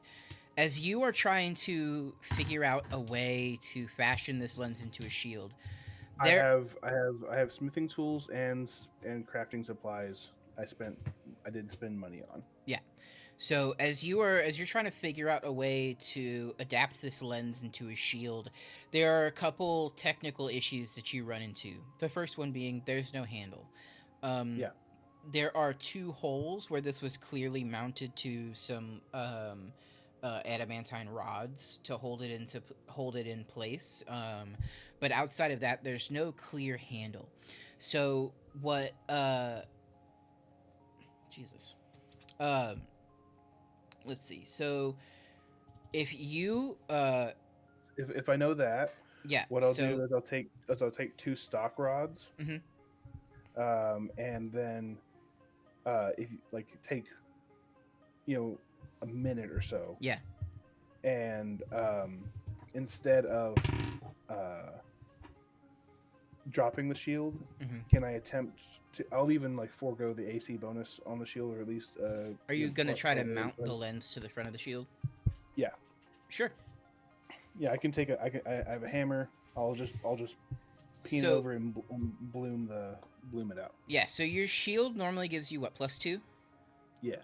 So because of the increased weight of adding the lens, the AC bonus to the shield will drop to a +1. Okay. We'll just say the added weight makes it a little bit harder for you to move that in front of you quicker. Makes it a little bit harder for you to hold it all the way up sometimes. So we'll just say the AC bonus drops by 1. Okay. And then for the second smallest one, yeah, I have a I'll just put this. I'll put the smallest one. Kind of hold it in my hand on the back side of the shield, and just keep running. Okay. Yeah, no problem. So you all kind of get this directive from Lorenial. You're fashioning this into a shield as you kind of pause for a minute. As you pause, though, the noise, the clamoring from behind you has grown even louder. As mechanically, I was hoping that would attempt to decrease Valadeus's discomfort of the weight. Oh yeah, no, it absolutely has, yeah. Okay. Yeah. Yeah. So yes. So we should make that a point as well. I appreciate you bringing that up. Valadeus, you would no longer have the disadvantage. Enemies will no longer have an advantage against you. You'll still have a disadvantage to attacks, though. Okay. Um, as this is all kind of unfolding rapidly, as you're kind of fashioning this into a shield, as Lorenial is kind of parsing which direction to go, that noise has grown behind you. Circle Breaker, as you finish fashioning this shield, as Lorenial beckons and tells you which direction to go, as you grab the smaller lens and begin to make your way, the code stops. And part of your mind goes silent. All of you, in this moment, pause as the rushing of this ichor, as the sound of the clamoring metal behind you has grown and grown. You hear this loud metal creaking from beneath you. You feel this rumbling through the grate beneath the ichor. You can feel it kind of vibrating up through your legs, through your thighs, kind of, you feel it as it moves up. You feel all of the muscles kind of vibrating with it. And rising from four sides around you, from this ichor, you see the gleam of this copper, followed immediately by these beautiful hues of green and turquoise verdigris. As this ichor is pooling off, you see four incredibly regal rot priests rising from the ichor. Oh no. They're now standing. Their arms are clutching their hands in front of their chest. Their faces are barren and emotionless, almost this smooth, glossy copper. The ichor is just pooling and dripping off of them as they rise. You can see the cloth, this cloth that kind of drapes from various points on their body, under their arms and down their back, is just draped, and it almost is the exact same color as the ichor, like it has been dyed over time. So even though you can see it draped on them, it almost vanishes into the ichor beneath them as if they were born from this liquid. And as they do, Circle Breaker, from behind you, you hear where that code was once resting. You hear that familiar phrase, found. And the signal stops again as the metal clamoring behind you stops. And all of you see standing there, some of them emanating light from these pauldrons that they have that are kind of growing off of their body. You see a small band of 12 mere. Their eye sockets hollow. Their limbs slightly longer than normal. You see oil coursing through the joints of their body. Oh man. Circle Breaker, in this moment, when you see these mere, the very first thing you recognize is that there is no life in these bodies. These mere are hollow in every sense of the word. They are will incarnate. These are just husks of your people, essentially. Their eyes, where lenses would normally be, are completely removed. You can see into the hollow cavity of the Mir's skull. You can see the oil dripping out of the joints. You can see some of them are wielding crude weapons that could be mistaken as just shards of metal they picked up. Some of them, again, have these gleaming pauldrons that kind of rest on their shoulders and grow off. They're emanating a lot of light from them. And as these mere rush in, as the ripples of the ichor stop from the motion, as these rot priests begin to hum, this ripple begins to form around them and echo across the water. You all hear it. This almost Mongolian throat singing is echoing through this chasm now from these rot priests that surround you. and we're gonna take our 15-minute intermission. And when we come back, we're gonna roll initiative. Yeah. Wow. All right. +4 to everybody. +4 to everybody. Thank you, everybody in chat, for hanging out, even though you had to sit through a good 10 minutes of cum jokes. I appreciate it. They all appreciate it. We will be back at 3:55. We're going to take a short intermission so everyone can use the restroom, get some more water, do all of the things that they need to do. Yeah, we'll be back at 3:55 to continue episode 3, March of the Hollow Choir. I appreciate you guys hanging out, and we'll see you in a bit.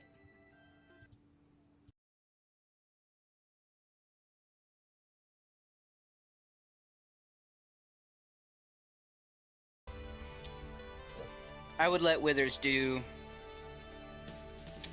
unspeakable things to me, probably. I thought it was going to be either a crab or a salesman. It was a crab.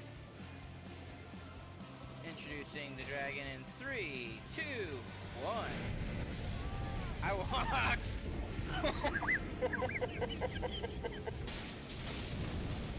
Nobody say shit. Nobody say shit to me right now. Yes!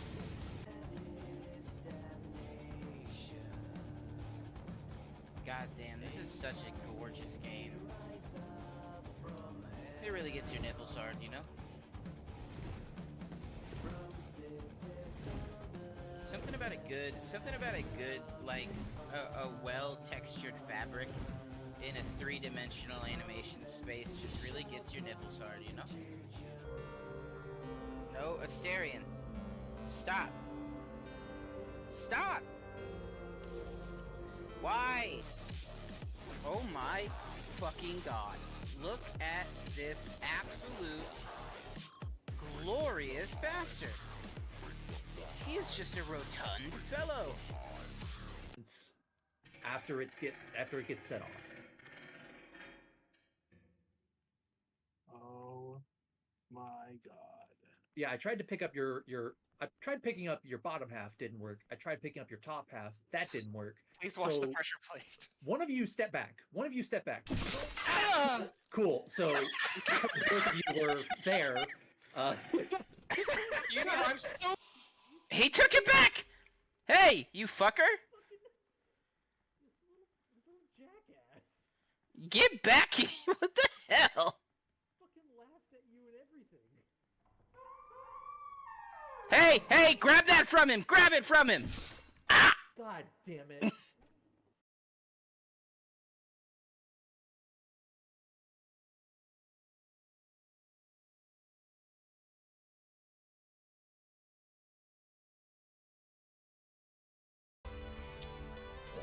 I would let Withers do unspeakable things to me, probably. I thought it was going to be either a crab or a salesman. It was a crab. Introducing the dragon in 3, 2, 1. I walked!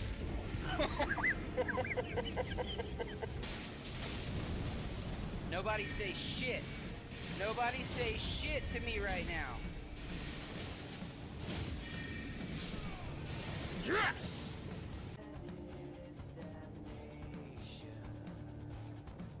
God damn, this is such a gorgeous game. It really gets your nipples hard, you know? Something about a good, like, a well-textured fabric in a three-dimensional animation space just really gets your nipples hard, you know? No, Asterion. Stop. Stop! Why? Oh my fucking god. Look at this absolute glorious bastard. He is just a rotund fellow. After it gets set off. Oh my god. Yeah, I tried to pick up I tried picking up your bottom half, didn't work. I tried picking up your top half, that didn't work. Please watch the So pressure plate. one of you step back. One of you step back. Cool. So because both of you were there, You know, I'm so... He took it back! Hey, you fucker! Get back here! What the hell? fucking laughed at you and everything. Hey, grab that from him! Grab it from him! Ah! God damn it.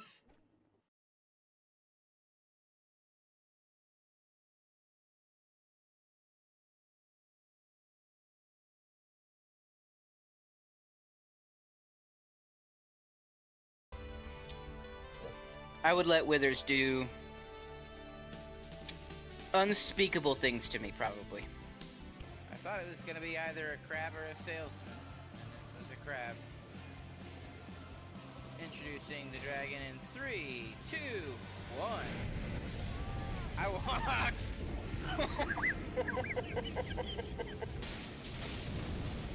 Nobody say shit. Nobody say shit to me right now. Yes!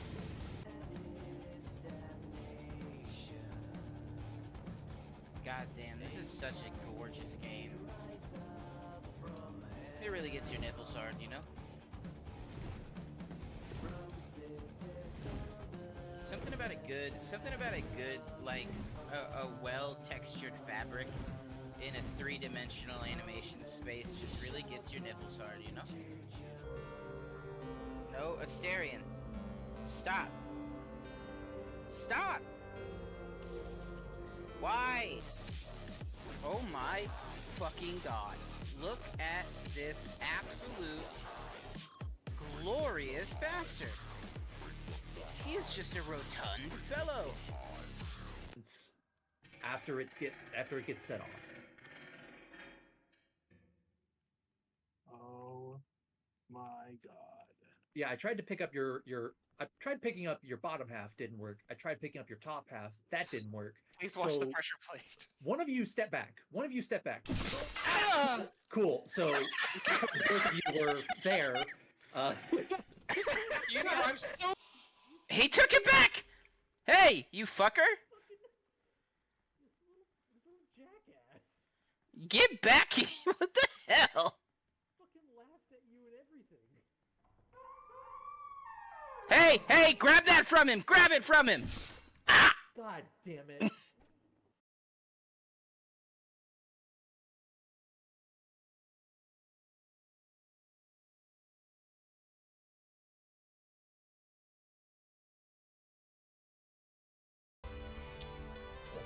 I would let Withers do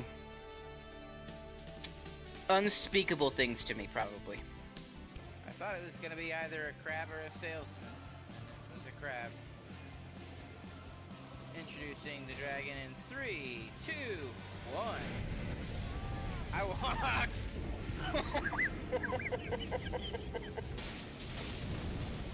Nobody say shit. Nobody say shit to me right now. Yes!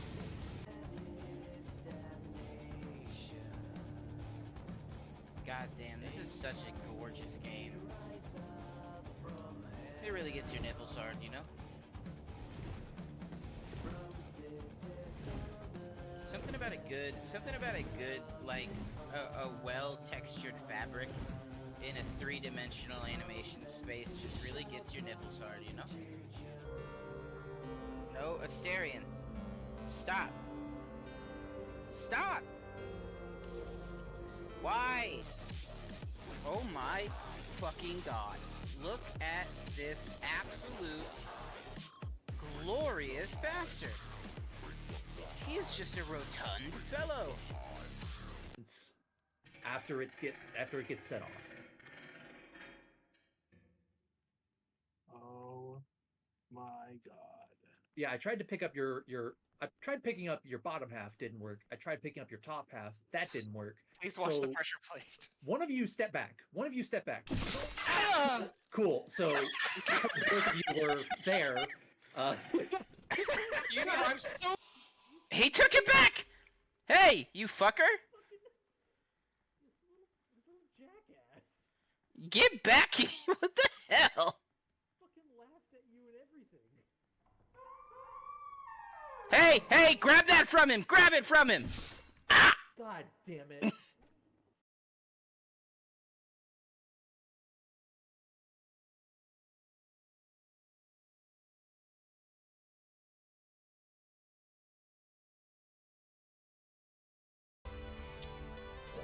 I would let Withers do unspeakable things to me, probably. I thought it was gonna be either a crab or a salesman. It was a crab. Introducing the dragon in 3, 2, 1. I walked.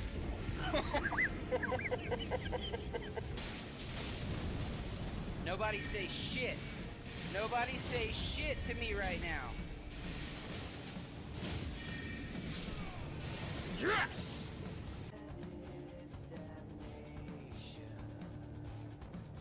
God damn, this is such a gorgeous game. It really gets your nipples hard, you know? Something about a good, like, a well-textured fabric in a three-dimensional animation space just really gets your nipples hard, you know? No, Asterion. Stop. Stop! Why? Oh my fucking god. Look at this absolute glorious bastard. He is just a rotund fellow. After it gets set off. Oh my god. Yeah, I tried to pick up I tried picking up your bottom half, didn't work. I tried picking up your top half, that didn't work. Please watch the So, pressure plate. One of you step back. One of you step back. Ah! Cool. So both of you were there. You know, I'm so... He took it back! Hey, you fucker! This little jackass. Get back here! What the hell? Fucking laughed at you and everything. Hey, hey, grab that from him! Grab it from him! Ah! God damn it.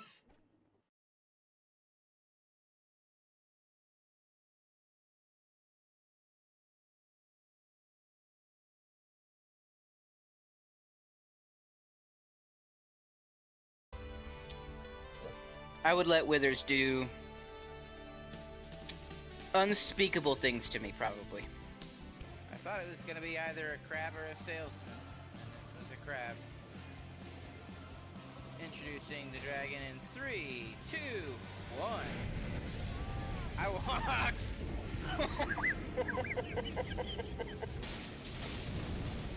Nobody say shit. Nobody say shit to me right now. Yes!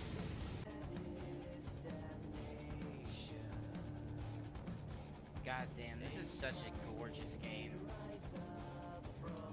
It really gets your nipples hard, you know? Something about a good, like, a well-textured fabric in a three-dimensional animation space just really gets your nipples hard, you know? No, Asterion. Stop. Stop! Why? Oh my fucking god. Look at this absolute glorious bastard. He is just a rotund fellow. After it gets set off. Oh my god. Yeah, I tried to pick up I tried picking up your bottom half, didn't work. I tried picking up your top half, that didn't work. Please watch So, the pressure plate. One of you step back. One of you step back. Ah! Cool. So both of you were there. You know, I'm so... He took it back! Hey, you fucker! This little jackass. Get back here! What the hell? Fucking laughed at you and everything. Hey, grab that from him! Grab it from him! God damn it.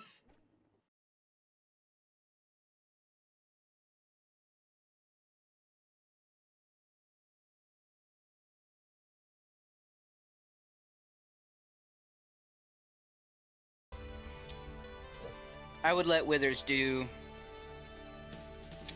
unspeakable things to me, probably. I thought it was gonna be either a crab or a salesman. It was a crab. Introducing the dragon in 3, 2, 1. I walked.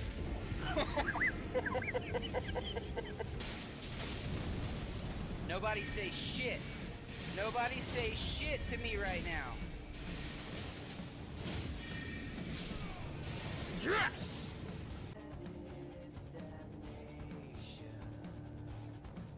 God damn, this is such a gorgeous game. It really gets your nipples hard, you know? Something about a good, like, a well-textured fabric in a three-dimensional animation space just really gets your nipples hard, you know? No, Asterion. Stop. Stop! Why? Oh my fucking god. Look at this absolute glorious bastard. He is just a rotund fellow. After it gets set off.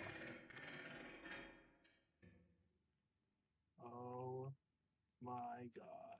Yeah, I tried to pick up I tried picking up your bottom half, didn't work. I tried picking up your top half, that didn't work. Please watch the So, pressure plate. One of you step back. Cool. So because both of you were there, You know, I'm so. He took it back! Hey, you fucker! this little jackass Get back here! What the hell? fucking laughed at you and everything. Hey, grab that from him! Grab it from him! God damn it.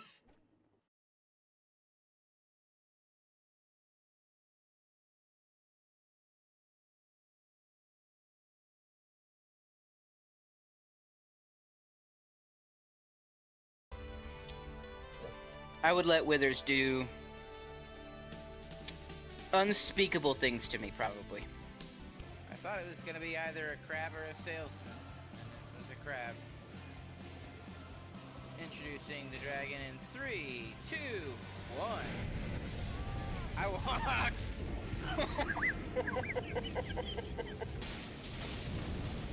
Nobody say shit. Nobody say shit to me right now. Yes!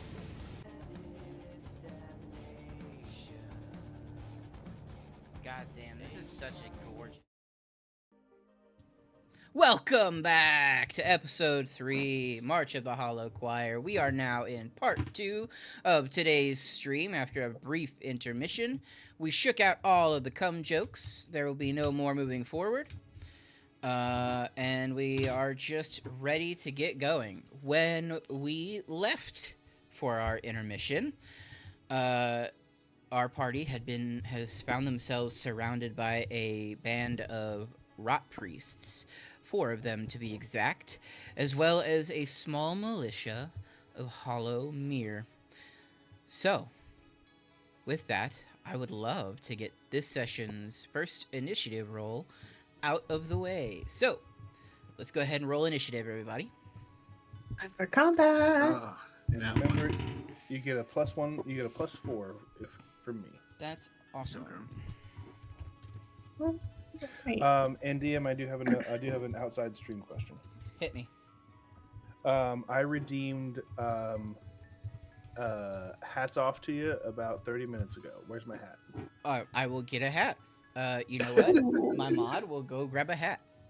I don't have Twitch Yay. open for these streams, so that I can focus on the story. So Sure. I just wanted to.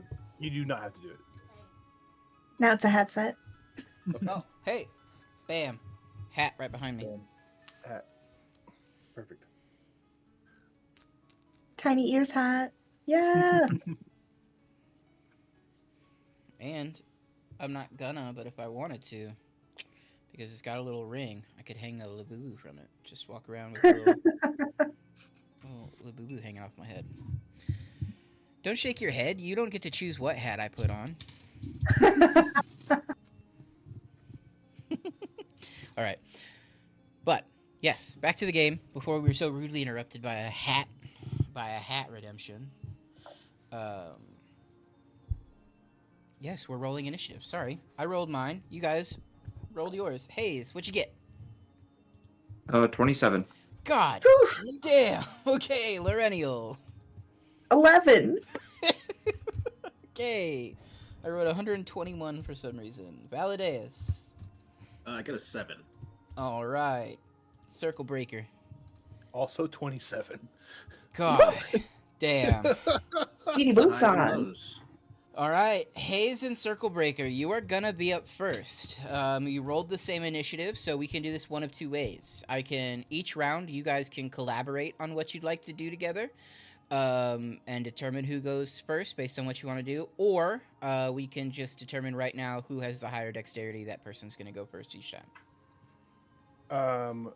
If we do it at the same time, we could do team up attacks. So it's, Correct. I vote for that. All right. Do you have something in mind? Yeah, I do actually. You're That's up why I put first. the mirror- You're up That's why I put first. the mirror on my shield. Okay. Mm-hmm. First of all, it's like Circle Breaker locks the fuck in, and when I mean that, he actually does that physically. The cape snaps up to the arm, snaps up into the armor. Shields presented, swords extended. It's 4 priests in front of us. The priests are surrounding you, so you can kind of think of a priest being in each of the cardinal directions. Oh God. And then behind the southern priest, we'll call him, there's 13 hollow mirror there. A different joke. I would like to put Southern Priest on my job resume. Okay. You have to get ordained first, but let's see. How big is this room? Yeah. The room that you guys are in is pretty open and cavernous. So this is not a where you are currently is not a normal like path or anything. This is think of it essentially as like a large sewer pipe. This is where all of the ichor runoff from the dross pits gets fed down into the furnace and then down into the core, where it's essentially just immolated. It's just burnt up. I'm sorry, that didn't answer the question. That just described the environment. Yeah. The cave itself, the roof is about 40 to 50 feet above you. This is a very large, sort of rough stone, cavernous area. From you to the priest in front of you and behind you is about 15 feet. From you to either of the walls of this room is closer to 60. Okay, so do you say they're in a 20-foot circle around us? 20-foot radius or diameter? Yeah. I like the way you're thinking. Because 20-foot radius, yes. 20-foot radius, yes. Yes, absolutely. If you center the circle where you are, all 4 priests are within a 20-foot radius. Yeah, but we're also in that circle, which is the problem with all of my spells all the time. Don't you have sculpt spell though? Oh, I do. No, I don't. Oh, okay. I don't think. Let me double check. Empowered, extend, quick, and transmute. I do not. Got it. So it's up to you then. It's up to you. Circle Breaker. What are you thinking? What's your little mirror mind? What do your mirror eyes see? Besides closing on them, if you would like to direct a targeted spell through my lens on my shield, maybe that will do something cool. Or it might explode into 1,000 little pieces. Other than that, who knows? Like if you want to, like in my mind, it's like a scorching ray hit, refracts, blam blam blam. Who knows? But that's just my brain. But other than that, Circle Breaker is choosing one to close distance with. That's understandable. So you said, are they like behind this rot priest, this little gaggle of guys? Or they're kind of like around? Yeah. So Priest. in front of you is North Priest. To your right is the East Mhm. Priest. To the Yeah. left is the West Priest, and behind you is the South Yeah. Priest. And behind the South Priest, about 5 feet behind, they have just kind of gathered up, is a band of 13 Mir. Okay. So I'm going to hit myself with the Dragon's Breath, and I'm going to Dragon's Breath at that South Priest and try to hit all the ones behind him too. Okay. Ooh. I mean, And- I guess he's kind of blocking the way in that case, but I And mean, I'll still do your that. breath is acid. I mean, I can choose, but I'm going to choose acid, yeah. Nice. So that will be. They need to make me Dex. All of them are going to make that need that I can say words. All Yeah, of them I are going to need got to make a Dex save throw. Yeah. Okay, so Priest and then the Mir. So the Priest got a 7. No, I'm sorry. Dex saving throw? 9. Yes. The Priest got a 9. Still fail. Okay. So first Mir, succeed. Second Mir, succeed. Third, fail. Fourth, fail. Fifth, succeed.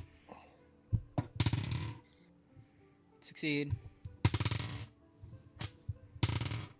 Sorry. Just easier You're if I good. keep track of the ones that fail. Okay, so 4 have failed. Okay. So 4 and the priest failed. So what's the damage?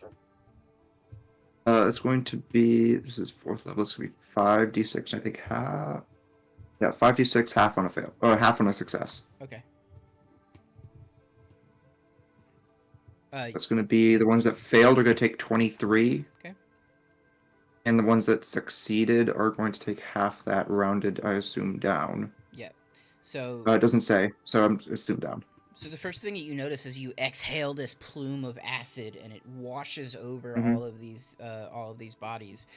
You notice, unlike previously when you were fighting the Ichor rats and you poison sprayed, you could see the damage on them. You could hear the pain. You don't see that happening here. It washes over them, and you can see the acid begin to corrode some of the metal. But they don't look like they took a lot. They don't look like they took as much damage as you would have expected them to. Well, they have resistance. I should have expected that. Anything else Anyways, for that's you? what I got. Oh, that's what I got. All right. CB. It's so weird. Hang on. I have the Glistening Guide handbook open, and it says that Mir don't need to eat, sleep, or breathe. Yeah, but Andrew does. Not very method of you. The only method I follow is man. Heyo.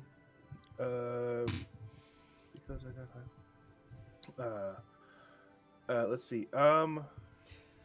Circle Breaker is mad, and only in the fact that they're using Hollow Mirror to fight. Mm-hmm. So CB makes a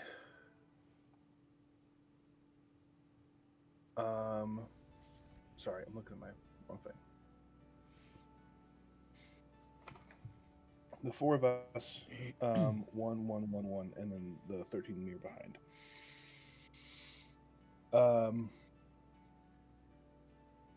I would like to run at a diagonal. Okay. To like the corner, like between at a junction between the east and north priests. Okay. And view them, and I'll say, let's see, how many of these can I get into the? I'll say, I'll be your idol, and because. And I'm going to cast Compelled Duel through the lens. You really think a demon boy band's gonna work? Hey, I see 4 identical individuals like rising up in concert with each other. That's valid, I guess. Yeah. But it's going to be compelled duel, and I'm going to attempt to see what happens when I cast it through the lens to see if anything refracts. But on top of that, how that looks flavorfully is it'll be the lens held up. The I'll compel them, but it'll be that like the opening of the airlock, like when those like little explosions like scream down the eye on my skull. Yeah. It stays open, and you guys like feel like wind coming, like blowing into me, as like there's like a vacuum inside of my head that's taking air out of the room, Sure. and it kind of stays open. Okay. Which one are you compelling? I will compel the North Priest. Okay. So wisdom save. What's your DC? My DC is 14. And it's wisdom. Mhm. Okay. So they got a 10 on the die, and with their wisdom, they meet it. So. Meets it. Okay. But that's just a bonus action, so. Yeah, if it succeeds on the saving throw, the spell doesn't restrict the target's movement, but it still has disadvantage. Yeah. On everyone else. All right, and just to be short, nothing happened through the lens. Oh, you cast Compelled Duel through the lens. Yes. Got it. Okay. Roll me a D100, please. Okay. That's wild magic energy. I will use my 2 favorite D10s. The pretty purple ones again. 20 even. 20 even. So you rush out. You cast Compelled Duel through the lens on the shield, and you feel that like compulsion kind of refract off of the rot priest. Like it's clearly able to kind of shake the effect of that compulsion. But as you feel that magic course through that lens, you feel this warmth envelop you. Something about the spell passing through this specific lens caused the spell to sort of ricochet back against you. And for the next minute, so for the next 10 rounds, you're gonna regain 5 hit points at the start of each of your turns. Oh my goodness. I love that. So can I flavor that? Yes, please do. You'll see like the miniature effect of an arms of a Hadar coming out of like the eye in the top of the skull. Hell yeah. And there'll be like this amber green color. I love that. So a couple little tentacle eyelashy looking things coming out. And then that is a bonus action. He met the compelled duel save, but that means he does not have disadvantage on he can still move. So the rest is move to North Priest, make an attack, and go from there. Okay. 21 to hit. 21 hits. All right, it's gonna be a sneak attack plus a 3rd level smite. And this is on the North Priest, correct? Yeah. Yep. Okay. All right, so 1 moment. So sorry. Oh, you're good. Yes, divine smite is just the 2. Oh, I have rogue open twice. My bad. Yeah. No, it's 3. So I need to roll another d8. I thought I had these done. You're good.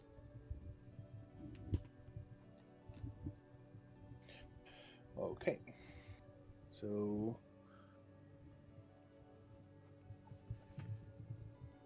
So you hit. So you're just rolling damage now, yeah? Yep. 13 from the sword itself, Okay. hex gold, if that helps with anything. Mhm. And then +6 from sneak attack, and then a pretty bad roll, but then +6 more for the divine smite. So total is 20. Oh god. 13, 6 and 6, 20, 25. Okay. Thank you. All right, beautiful. So, as you move into this rot priest sort of like physical area, the first thing you notice is as you grow closer, you feel this sort of like acidic abrasion against your metal skin as you kind of rush in. You feel like the air just around these priests is God, what is the word that my brain thought of and then immediately ditched? Corrosive. The air around these priests itself is corrosive. As you rush in, do you do anything else after that attack? I would move.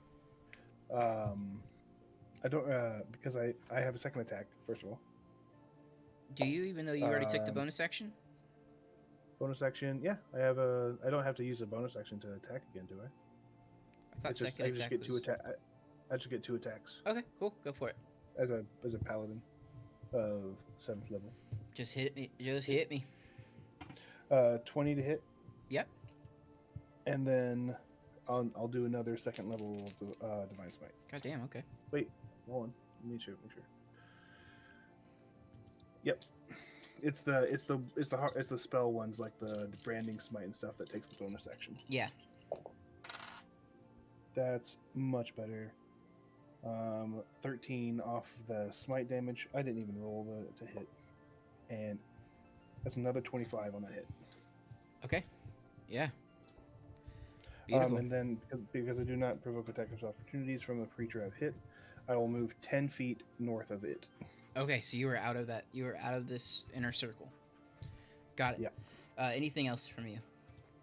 That's it. I'll say, actually, I'll say, target my shield if you can. It can amplify.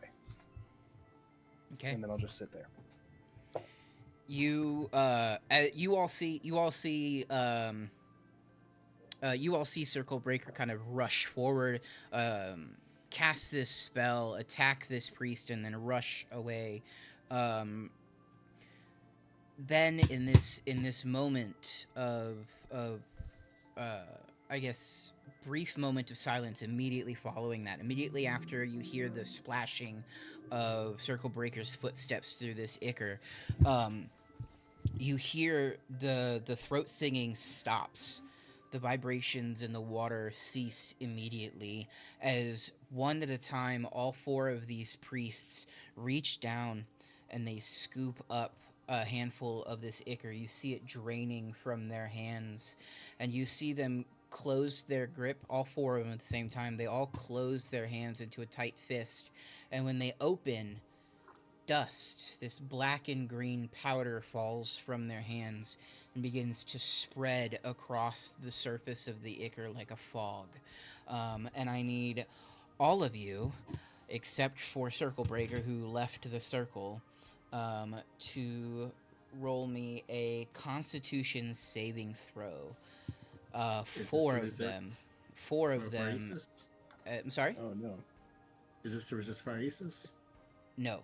You are rolling a Constitution saving throw as all 4 of these rot priests proceed to cast Cloud Kill. So we need Are you- 4 saves. Are you kidding me? No. So 4 Constitution saving throws, please. Okay, what's a I'm gonna- pass versus fail?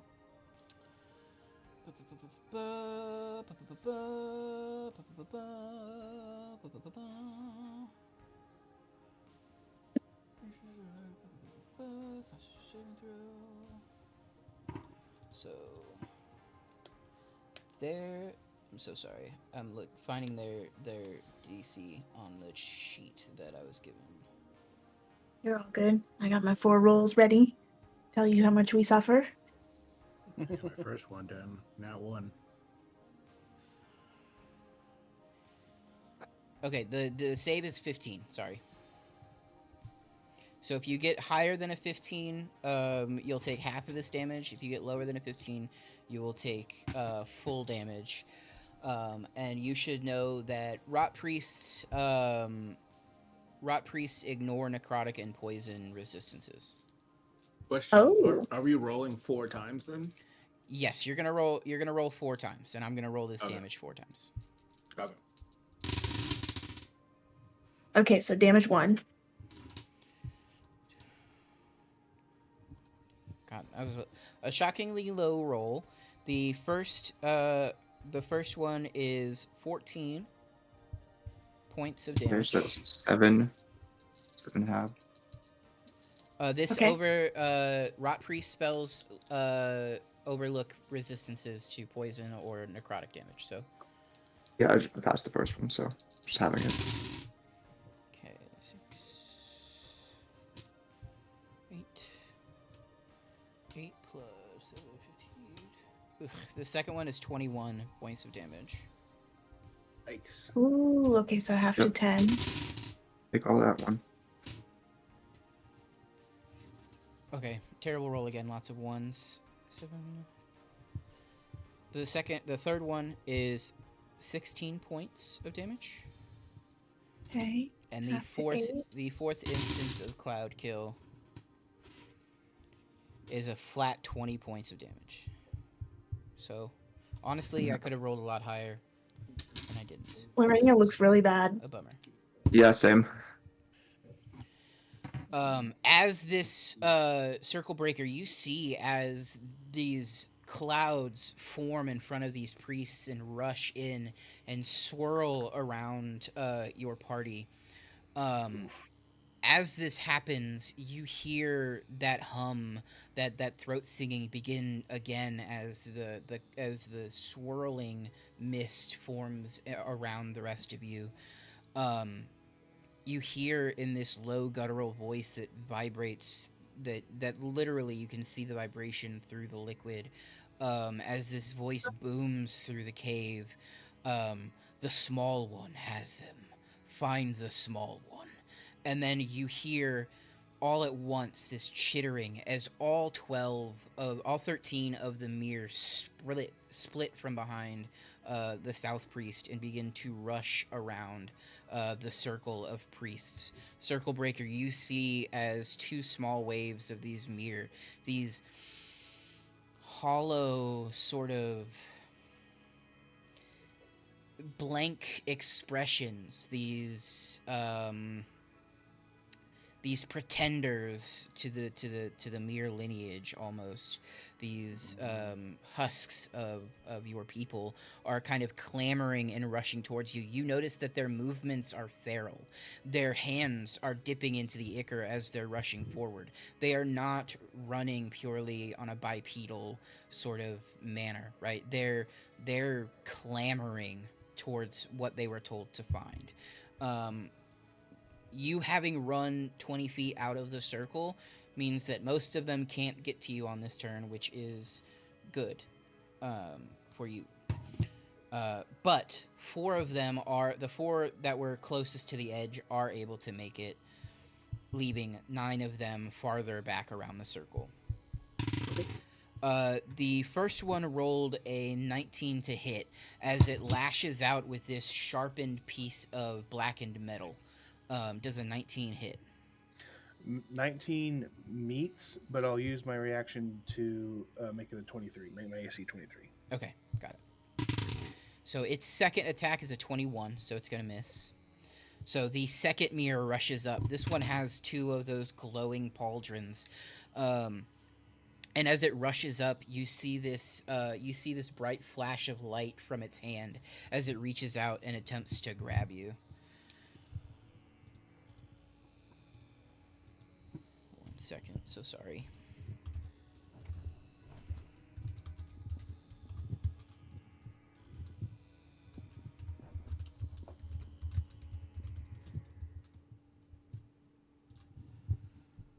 Problem is not having every single spell your people can cast open at the same time. So, all right, he's It's gonna hard running spellcasters. he's gonna attempt to make contact with you with a 24 to hit.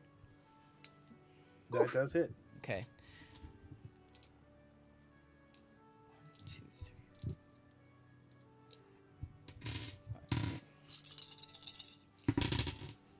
Woof. Okay. 10.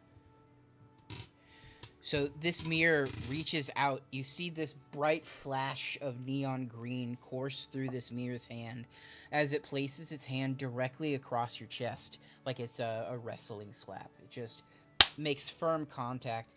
You feel this intense heat that pulses through your body, and as it rips its hand off of your chest, you see this mere hand sized dent left in the metal, this corrosive print essentially eating away at the metal as it casts vampiric touch.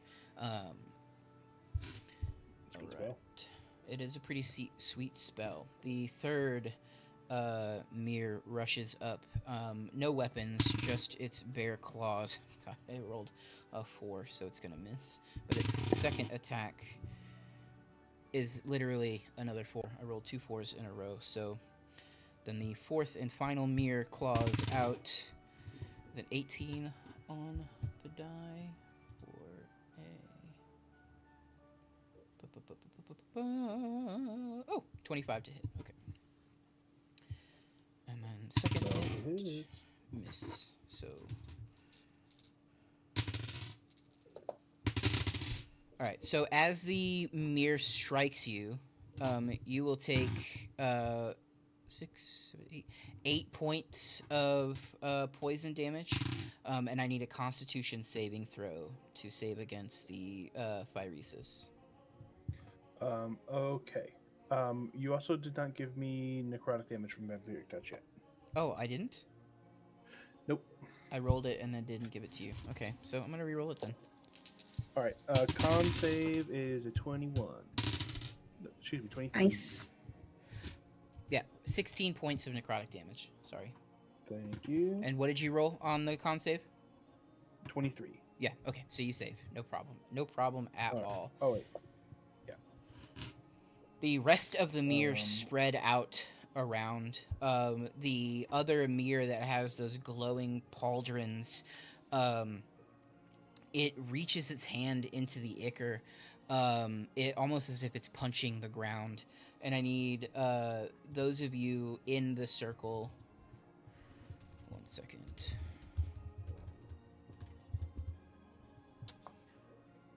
Yeah, those of you in the circle roll a strength saving throw as these metallic tendrils reach up from within the ichor and begin to wrap around your ankles and try to hold you in place. I got a 5. Okay. And what? Who's this coming from? This is coming from the the other mirror that has those gold pauldrons. It's one of the mirror that couldn't make it to you. Got it.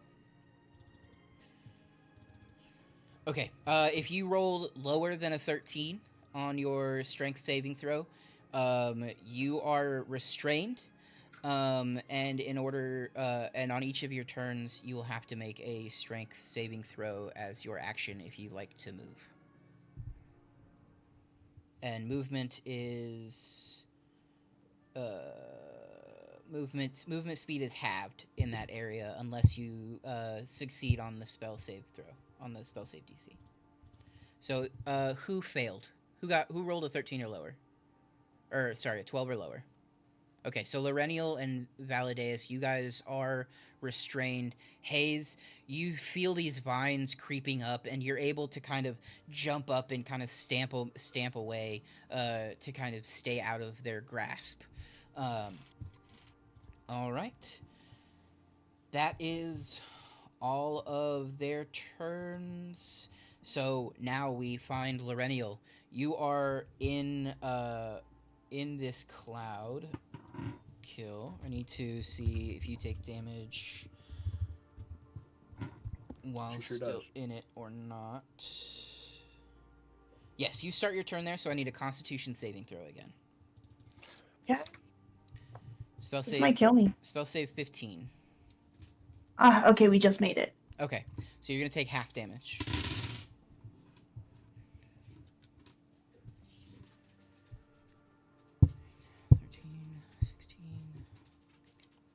So you're gonna take 8 points of necrotic damage. Single digit. But it is your turn. So you can either use your action to make a strength saving throw to get out of the entangled area, or you can stay there knowing that on your next turn you're going to take damage again.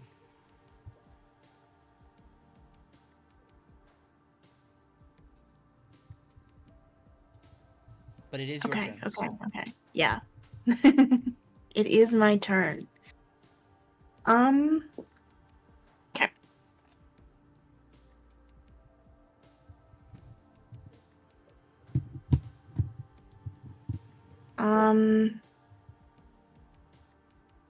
Sorry, I have to look up a spell now that you've entangled us. You are okay. I completely get it. Valideus, you are on deck. You'll be next, and then we move back to Hayes and CB. Okay.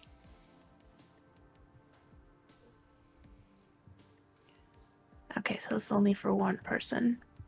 Okay.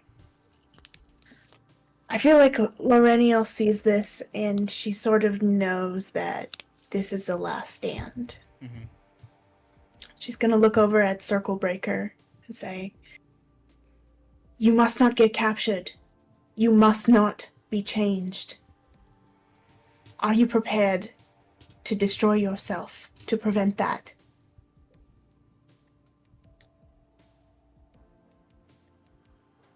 If looking for a response, you would know that Circle Breaker took the mission prepared for that.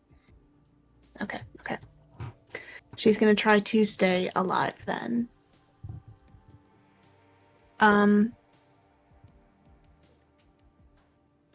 So few spells are bonus actions. Yeah.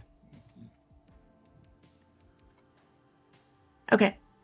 I'm gonna use my action and try to escape because otherwise I am dead. Understood. Okay, so you just need a strength saving throw of 13 or higher. Okay. Can I All right. can I offer something? Yeah. I know you're set on the moving. Has Lorenial encountered a cloud kill spell before? Is that something like they would know how rot priests fight? Maybe not.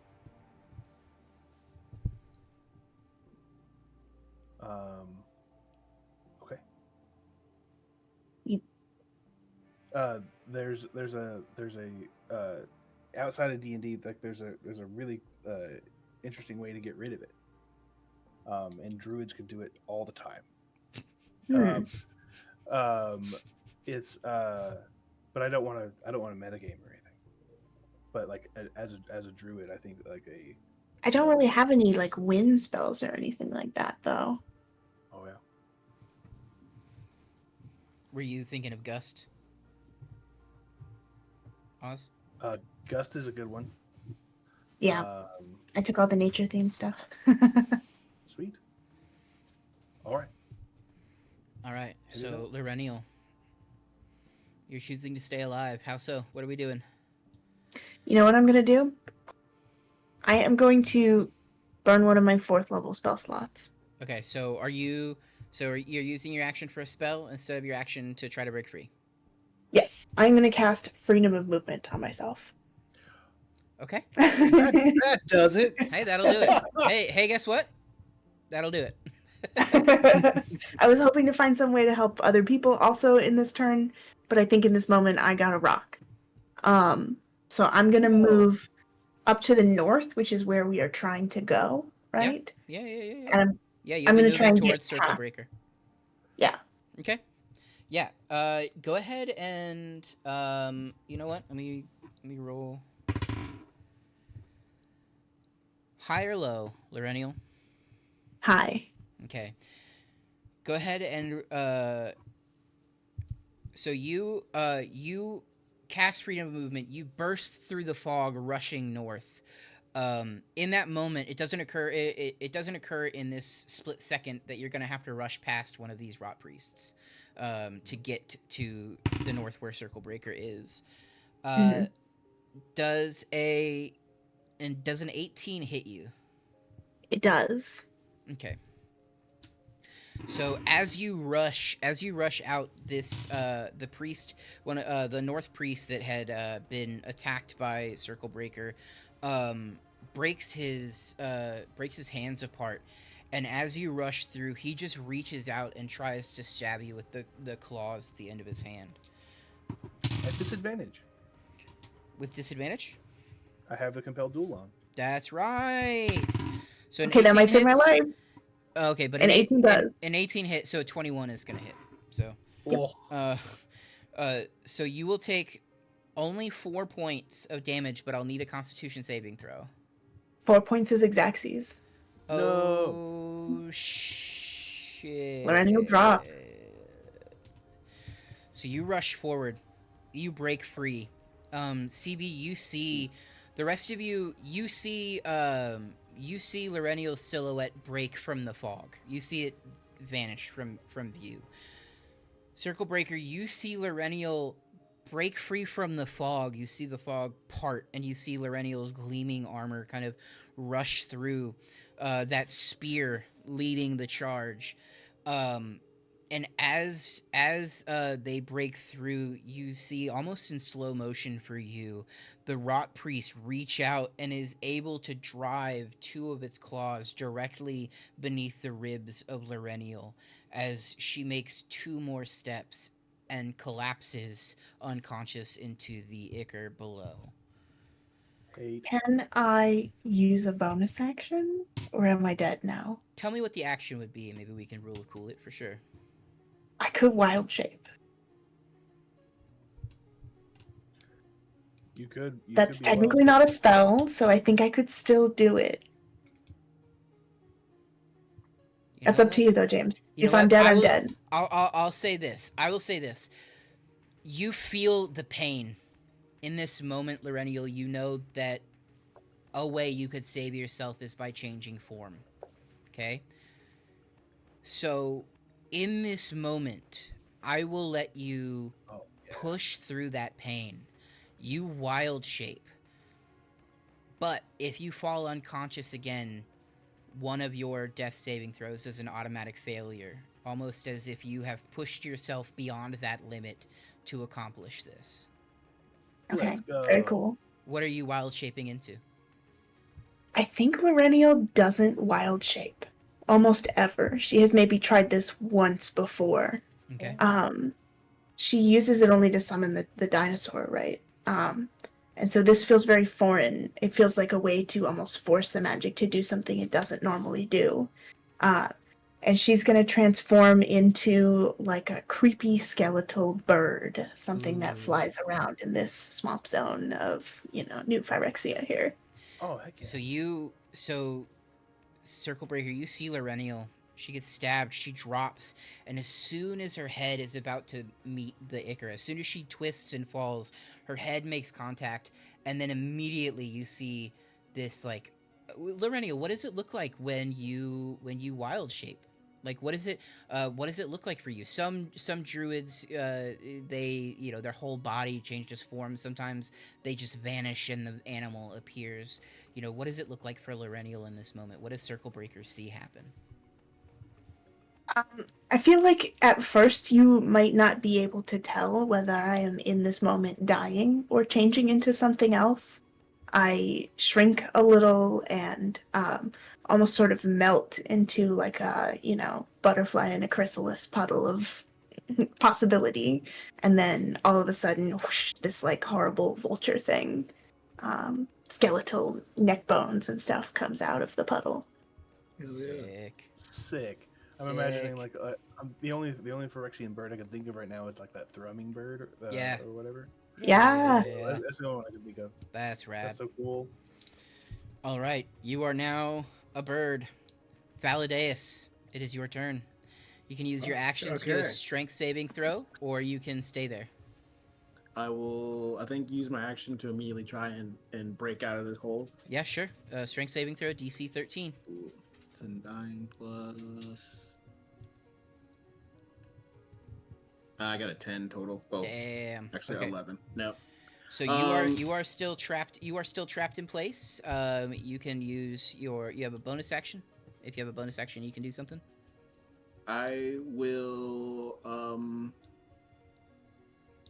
activate more of my suit's defensive and maybe cloaking procedures. I can start kind of taking on translucent looks and stuff. And I'm just gonna cast Sanctuary on myself and give myself Ward 1. Hell yeah. Nice. Sanctuary. Mark that off, and that's it for me. You just abjured yourself. Did you know that? It's an Sure did. abjuration spell. So Um, sanctuary is abjuration. no.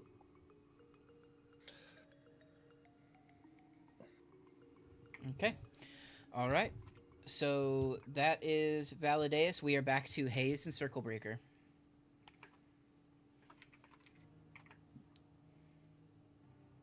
I'm still thinking. You can go first. Okay. I am not an AoE fighter. You are in Lorenial is in the air, however, correct? Lorenial Yes. is currently hovering above the ground. Yes. I am, in fact, since I'm level 10, a large size bird, too. Yeah. Which is rad. like a Phyrexian. That's a giant big ass eagle. vulture, dude. Big bird. Big bird. That's a lot of vomit. Oh yeah. Let's see. Nothing I can do is great. For Doesn't have to be great. It just has to be her your best. now. It will be my best.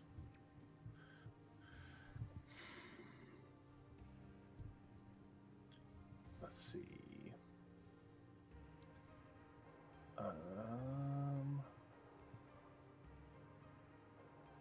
Okay.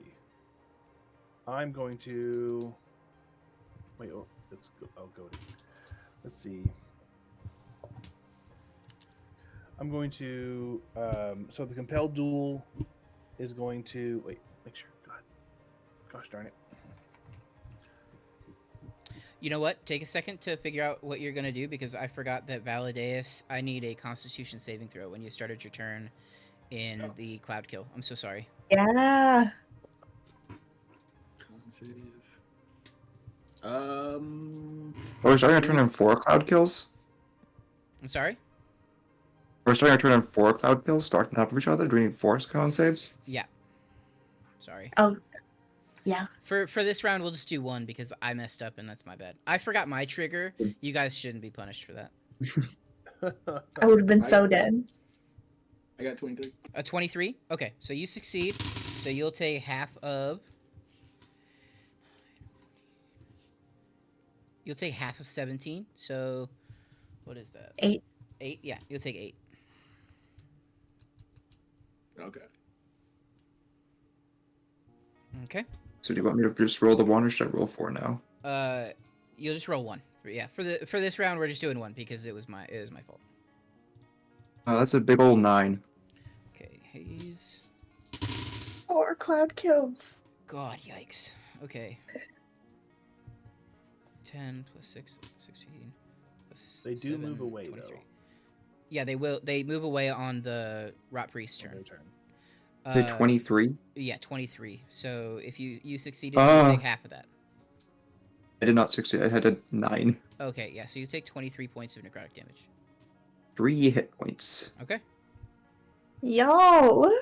Oh My God. We gotta run.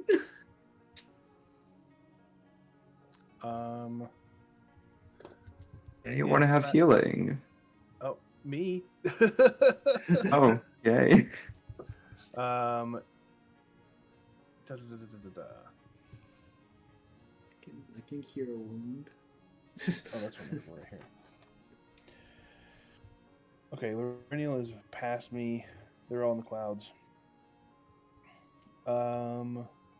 Yeah, you have clear line of sight of the 4 mirrors that are next to you. Past that, you can see North Priest, and then you can see a couple mirror coming around the circle there. Okay. If they can move, that's fine. Can I see into the cloud kill? You can see vague. You can see silhouettes of your party members. Okay. I would say if you do something to target one of them, you would have disadvantage, but it wouldn't be impossible. Okay. How does that affect my blind fighting? Because I can sense any, like within 10 feet. If I got up next to them, I could sense. If you got up next to them, you would have no disadvantage, but you would be back in the cloud kill. Okay. Oh God. Don't go in there, Circle Breaker. Right, but if I get closer, y'all would have a higher chance of succeeding on the thing, on the saves. But how hurt does it, or if at all, does the North Priest look? Pretty bad. I mean, a good portion of its armor has been corroded or broken off by your attack. You can definitely tell that it is a lot worse for wear than any of the other rot priests. Okay. And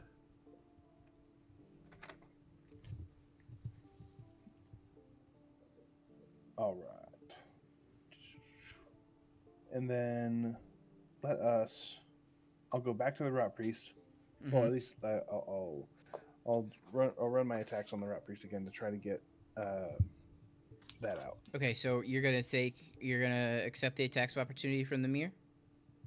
Oh, which ones? Remember, you had 4 mirror that came up within melee range of you. Right. And I went.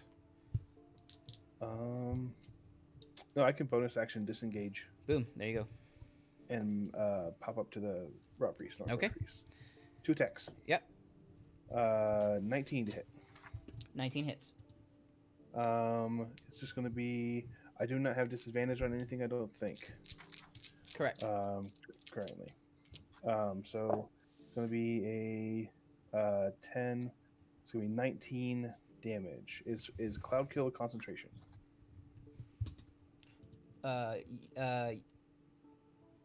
No. Yes, it is. Yes, concentration saving throw. All right. Got a natural 20 on the die. Nice. So that's sorry. However much damage that was. You've dealt 69 damage so far to the Rot Priest. Nice. Nice. I'm about to do it again.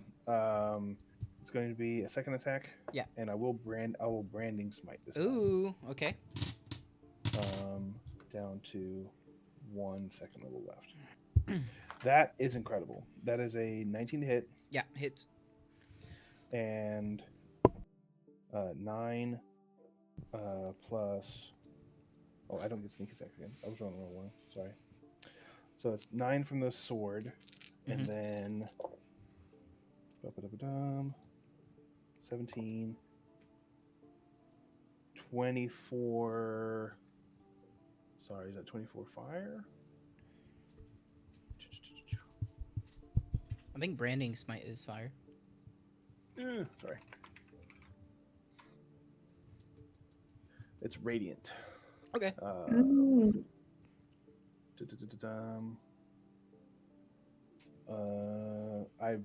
It's sorry. You're good.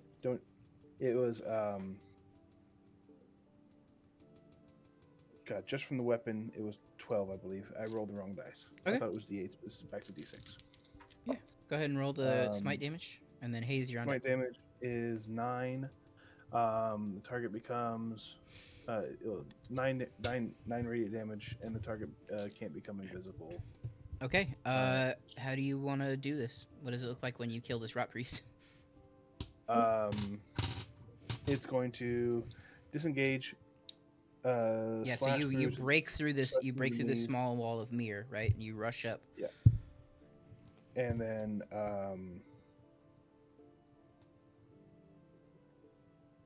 a cut to the knee, and as it's if it like falls, I imagine them being so like turgid. They'll if they crack at one point, they'll just like fall, Yeah. and it'll be just a jump through up with a sword into the head of it as it falls. Oh, incredible! As you do that, and as this priest like lands into the liquid below, just dead. Its fabric now flowing with the light current of this small tributary. Um, the fog thins ever so slightly. The silhouettes of your party members become ever so slightly darker, and easier to see as one of the cloud kills is forced to dissipate in that moment. All right, and it's gonna go. I'm gonna use the rest of my movement Mhm. to go back into the cloud kill. Okay. And So be next to. I'll need a Constitution saving throw as you enter. Yeah, I'll go back to right next to Valadeus and Hayes. Try to be there when they hold. Natural one. I've Wait, never rolled more ones in my life than I have for these cloud kill damages. Let's see. Constitution saving throw. This is against being poisoned. I don't know. I'm sorry. Because I have. Yeah, cloud kill. Cloud kill is poison. All right, advantage. Save me from a natural one. Con save. We're looking at 20. 17. Yeah. That beats it. So 9. 11. Yeah, I rolled 12 total for the damage on that guy. So you succeeded. You take half. All right. That's my turn. All right, Hayes, we come to you. Yeah. You feel the weight of the poison in the air lighten ever so slightly as you hear a loud clang and then splash of one of the rot priests collapsing into the water. And then you hear the footsteps of Circle Breaker rushing back into the fog next to you. What do you do in this moment? So when these clouds move, they move 10 feet away. They're kind of moving in like all directions because they're all coming from. Yeah, so essentially now that one of the priests is dead, all of the clouds are essentially going to move north when it gets to the rot priest's turn. All of them going to move north. They're all going to move 10 feet north. Okay.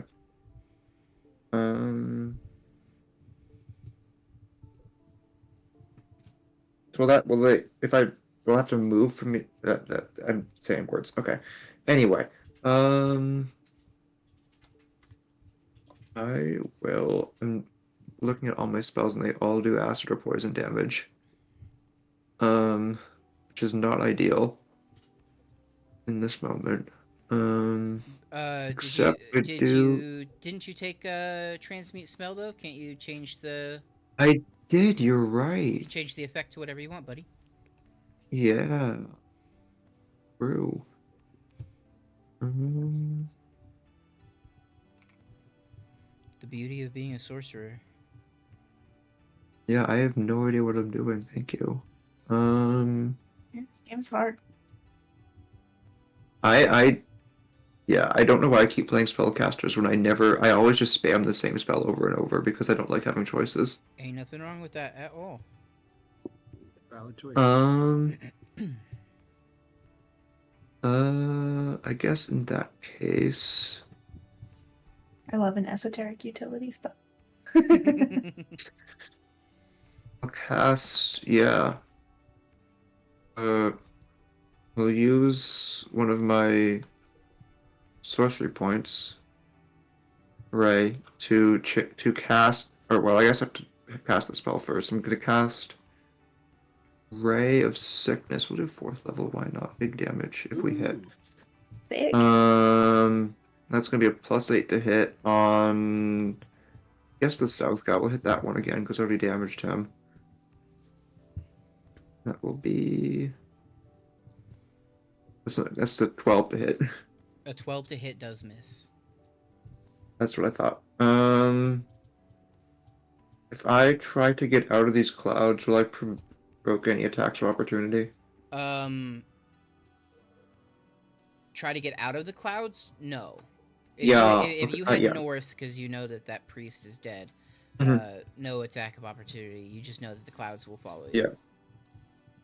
Oh, the clouds. Right. Okay. In that case, I'll just. If I stay put, will they leave me behind next turn, or will I still be in them? Unfortunately, because this is a 20-foot radius, it'll take 2 turns for them to fully be gone. Right. So I'll just stay here in that case. Okay. All right. Any bonus action? I don't think so. Okay. So That's it, yeah. as we return to the rot priest's turn, all of this fog, you feel it like you feel the weight as it brushes against you. You can tell that all of the fog moves 10 feet north. In fact, that would mean Lorenial, that you are back in the cloud. So at the start of your turn, you'll need to make a Constitution saving throw. Okay. No. That's cool. I have all the hit points of the condor in this moment. Right. Okay. Interesting. Also, the Condor's physical stats. Well, That's the thing with cool. wild shape is that my scores stay the same for most things when you wild shape into them. Your mental stats stay the same. The condor thing, it says strength equals your strength score. Oh, strength equals your wisdom score. Ooh. Okay. All right. Well, maybe I'm good at stuff now.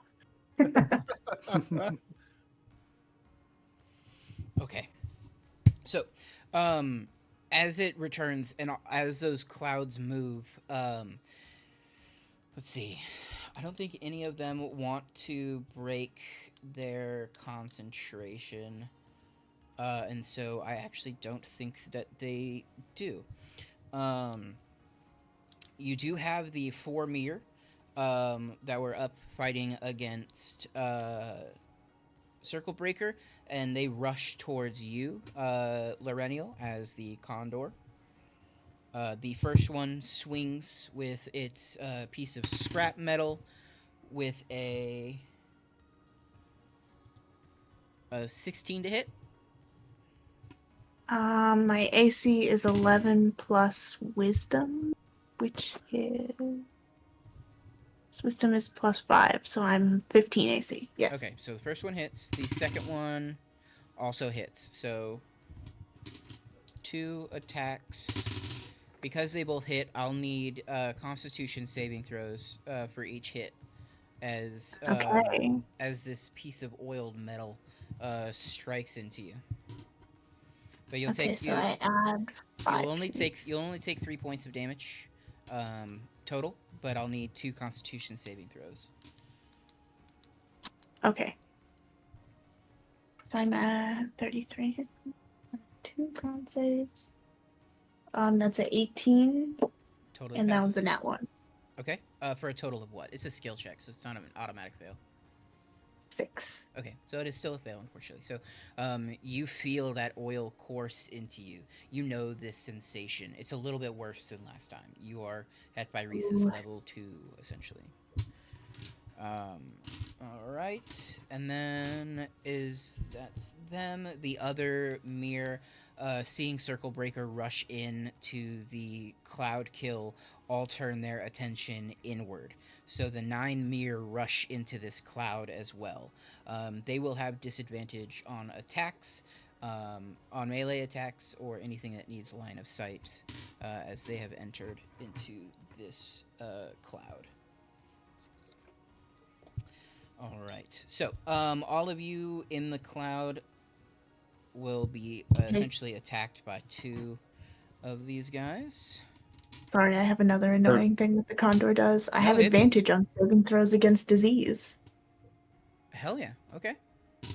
Yeah. Okay. It was a I mean, nat you one. succeeded on both of the Phyrexian thing. No, you didn't.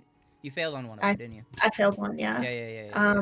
So it would be an 11. So I think I would probably still fail. No, an 11 succeeds. It's a DC 10. Yeah, it's a DC 10 or half of the total damage, whichever is higher. Whichever is higher. So.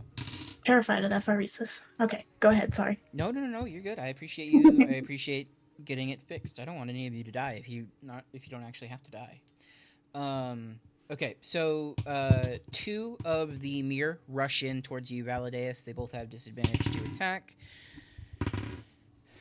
The first one tries to hit with the highest is the 16. Does that meet or anything? Okay. No. Second attack is even lower. The second mirror goes in to strike you with a 1, and then a 11, so it doesn't matter. The second attack from the second mirror is... Jesus Christ, I've rolled 4 1s on this d20 in the last 5 minutes. So all 4 attacks miss you, Valideus. The 2 mirror that rush up to you, Circle Breaker. Your AC is still 23, isn't it? No, it's back to 19. Okay, well that one missed anyway. 6 plus 13 misses. So then the second attack. Jesus Christ! All right, I'm switching d20s. There's got to at least be some chance of you guys dying. All right, the second mirror, because the first one couldn't get the job done. God damn it! An 18? No, your AC's 19, isn't it? All right. Note to self: stat these mirror to be much better at hitting things next time.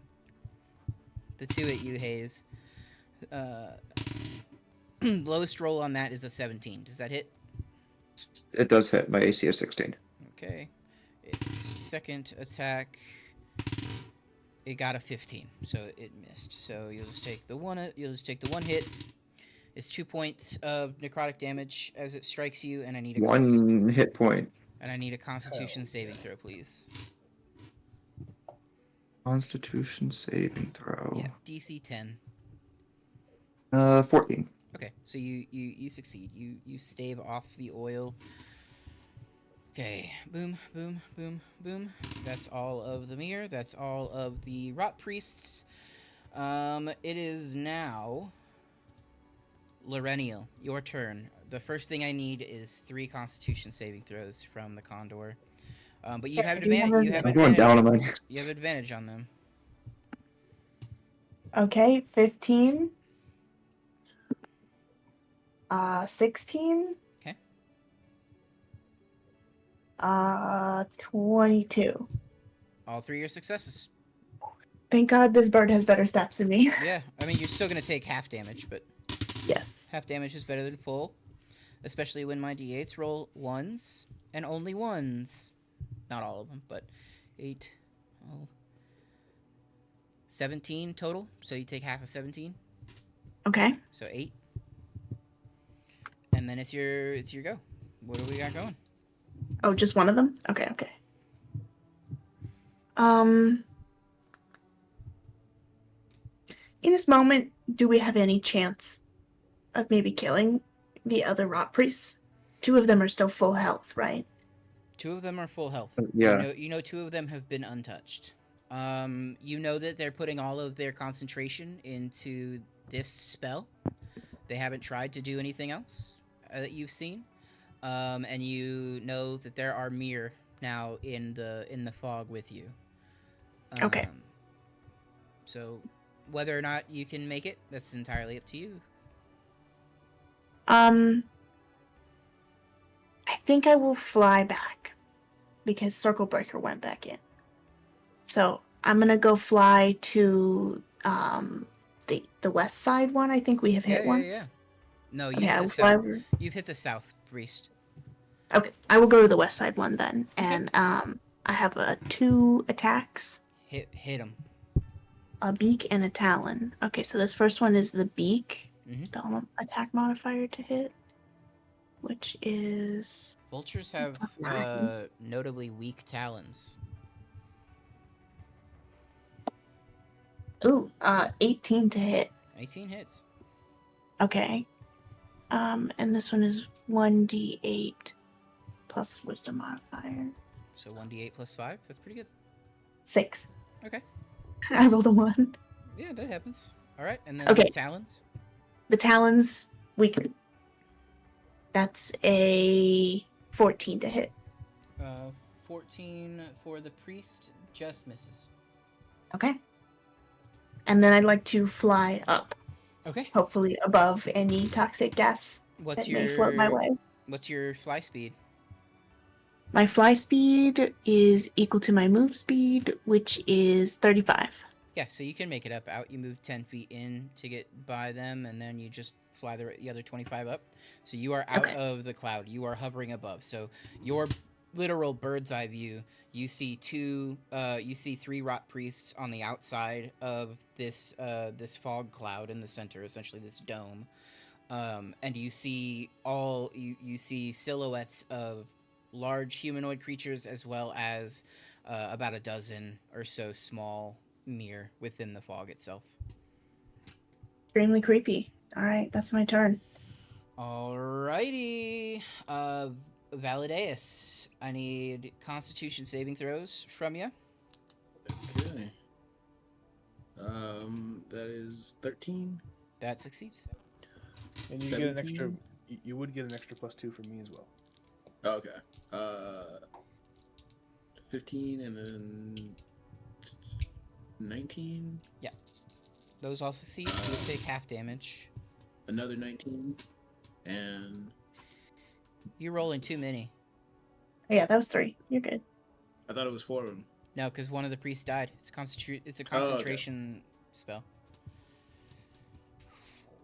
4, 8. God. 18. I swear to God, dude. 26. This is the highest I've rolled on a cloud kill so far. 28. And you succeeded on all of them, so you'll take half damage of that total. So 14. Validates down. Unconscious? Yes. Okay. Valideus is unconscious. Just to be sure, you have done nearly 160 damage with Cloud Kill alone. Yeah, it's pretty awesome. It's pretty rad. More spellcasters should take it. I have it, actually. I just haven't cast it because it would hit everyone.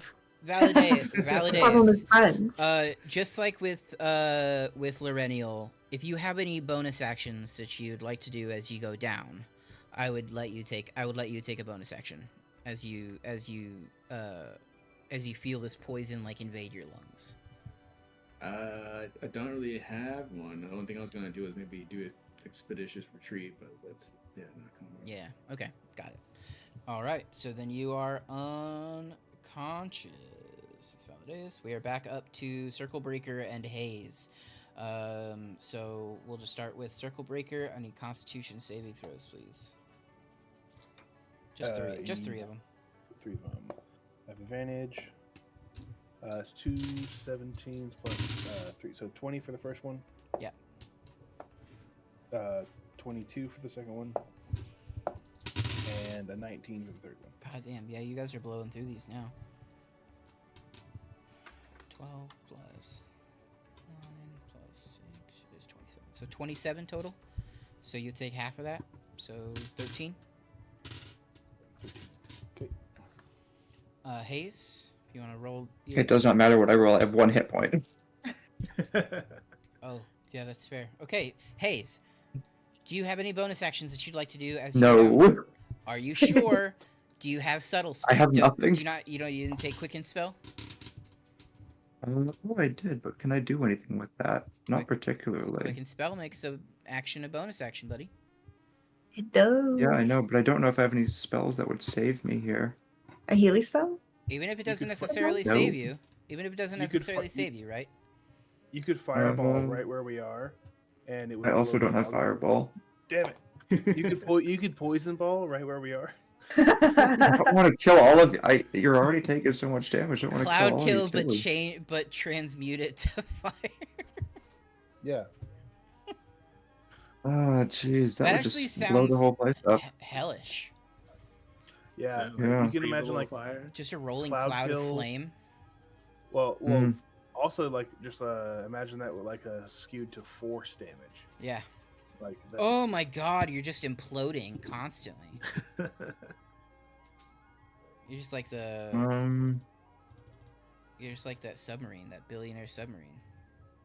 I think that is actually how refrigerants kill you. They're not poisonous, but they displace oxygen by pushing it and moving it out. That's Terrifying. yeah, And I guess honestly I that's could try to deal more horrifying. damage. I guess I could try to do more damage, but that's about it. Yeah, Air- go for it. Just like air. Yeah, so I'll quicken to try to Ray of Sickness again. Hell yeah. Okay. I was moving to something that hits him. And I Ray of missed. What'd you roll? Got a 13. To hit what? The South Drop Priest again. Oh, okay. Yeah, so a 13 will miss. Yep. what spell was it? Ray of Sickness. Alright. Do you want to attempt it through the shield to see if you hit a cool wild magic? You totally Sure. could. I mean, I miss anyway. You still get the effect. Yep, you still get to roll a d100. You still Sure. get to spin the wheel. Yay! Do I have it? I'm just gonna Google roll D100. Mael of the Anima, random off the top.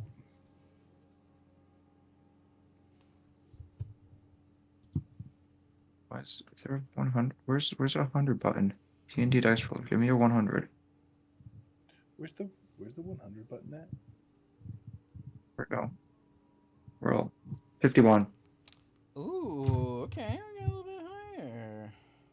Hey, still level 51.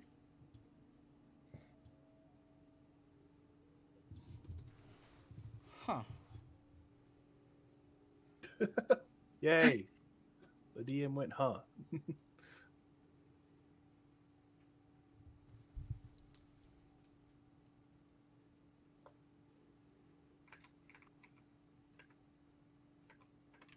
Interesting. Okay. Oh god, okay, I have to think about how this actually plays out. Okay. Hayes, you what were you attempting to transmute that ray of sickness into? I forget. I didn't choose it. I just said something that hits him. I guess let's go with, what are my options? Where's the stupid thing? Here we go. Lightning. Ooh. You The first one I saw that he doesn't have resistance to. you cast this ray. And as you cast it, you can tell that as you're breathing in this toxin, it is inhibiting a lot of your natural your natural acclimation to magic in this moment. You can tell that as you're casting this ray, it's not going to succeed. You can feel the speed at which the magic is leaving your body, the direction that in this moment it's going to fall short. But as it hits this lens, as it hits the lens on Circle Breaker's shield, it strikes, and you see cutting through the fog in almost like a fan, a windmill of lightning. It cuts through the fog, and as it strikes this ichor beneath you, it erupts in flame. In fact, for the next 10 rounds, any flammable object that you touch that isn't being worn or carried by another creature is going to burst into flame. And you're touching the ichor that all of you are standing in. The ichor that feeds down into the furnace as fuel for the furnace. Stop it. Oh no! Essentially, you have cast Fireball on this area This is a bomb! with wild magic. So It's that's never been more over. sick as hell. Then I die. I'm There gonna we roll. go. I'm gonna roll damage. On everything, yeah? On everything. Let's go. Cool. I'm flying. I get to skip it. Hee Yes, That's everything on the ground that is touching the Ichor. 12.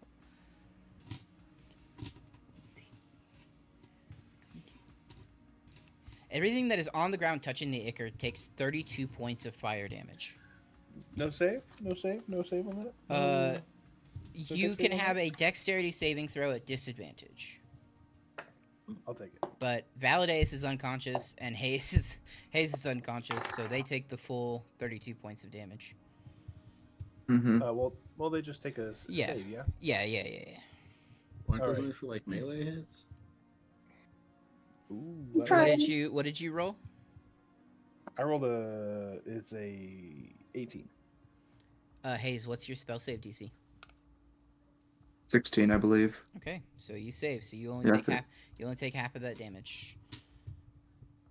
I forget how much it was. 32. It was 32 points of damage. Yeah, so you'll take 16 points of fire damage. 16. Okay, but the rot priests also take that 32. Thank God. The mirror too. That's a huge chunk of their health, so it's nothing to scoff at for sure. Okay. And we are now laying in a puddle of flaming oil, which is probably not good for any of our healths. Yes, and that is 3 concentration checks for the rot priests as well. Oh, and they're gonna be hard. They're 16. Yeah, so that first one fails. The second one fails Who knew by that just one. getting rid of the cloud kill just requires you to die? The third one fails. So Hayes, in a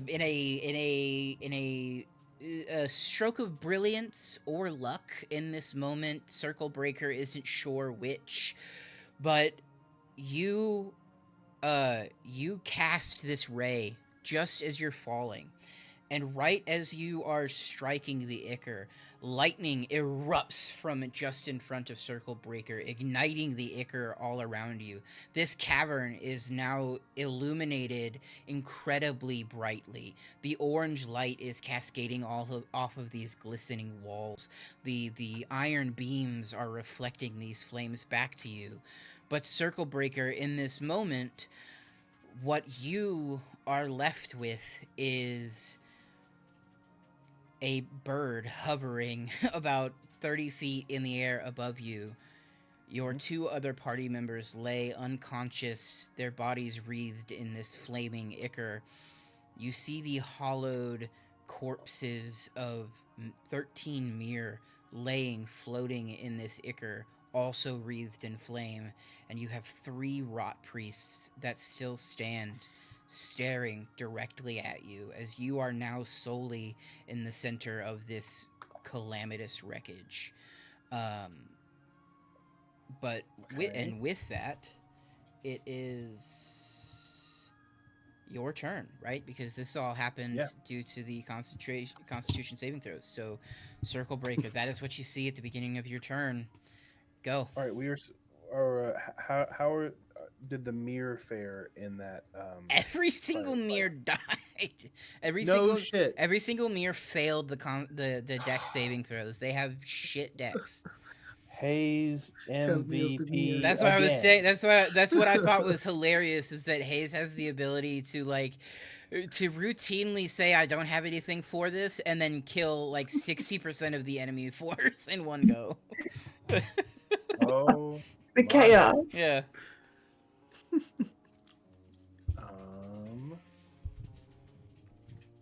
Okay. All right. Cool. Awesome. All right. But for a fact that all of these all of the rot priests are damaged. And because the Ichor that was lit aflame is moving, there's no saving throw for the flames anymore. They are passing pretty quickly. Okay.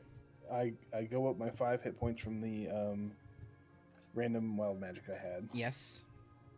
Gonna need him. Yep. All right. in this turn order,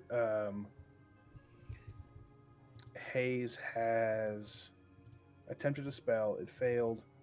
They passed out from the cloud kill. Yeah, so in this turn order, essentially, you're going immediately after that.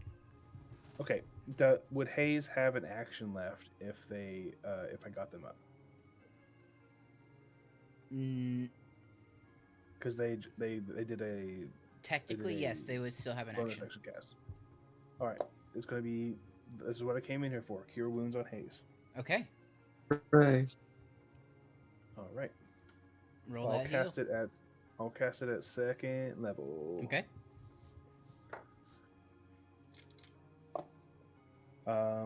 14. Damn, hell yeah. All right, so 14 hit points. Hayes, you are up. You can use your movement to stand up, and you have an action. For my bonus action, I'm going to bait and switch Hayes. I hope this helps. So I'm going to move him backwards, like closer to Valadeus, and until my next turn, their AC increases by 8. Hayes does? Yes. Okay. All right, Hayes. So your AC is +8 for the time being, and you have a little shield. Yeah, and you have an action. What would you like to do? Cool. I'd like to not blow the place up again, so let's do something else. It's been a while since I've played Sorcerer. I don't know.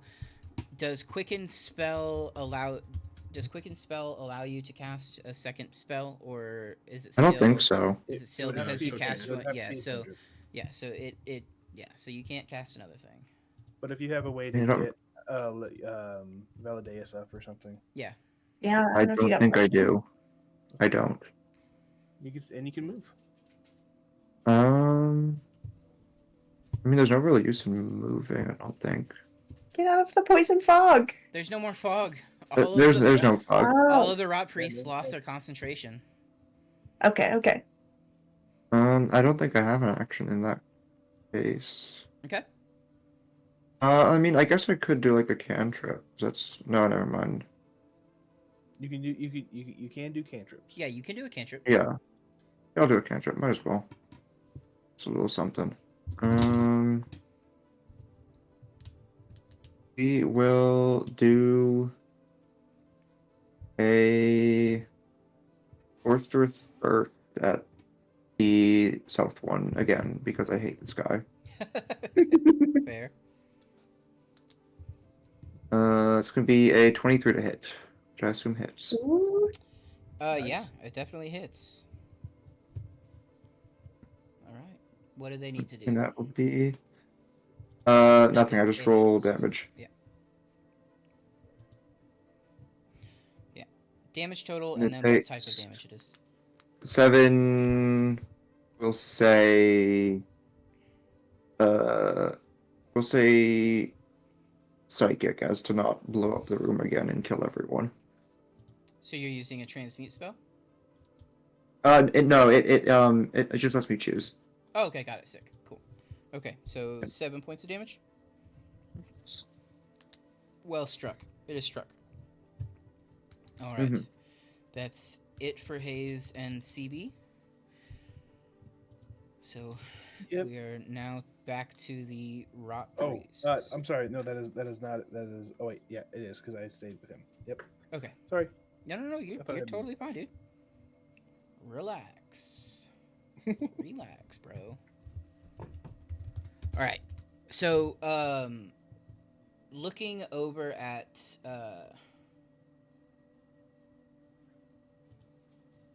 sorry, bringing the spell up. Looking over at the fallen rot priest, the other three, the three remaining priests, they one of them, the south priest, takes a step in just after being struck by Hayes, and reaches out its hand towards you, Hayes. You can see its long, pointed fingers glistening with the ichor.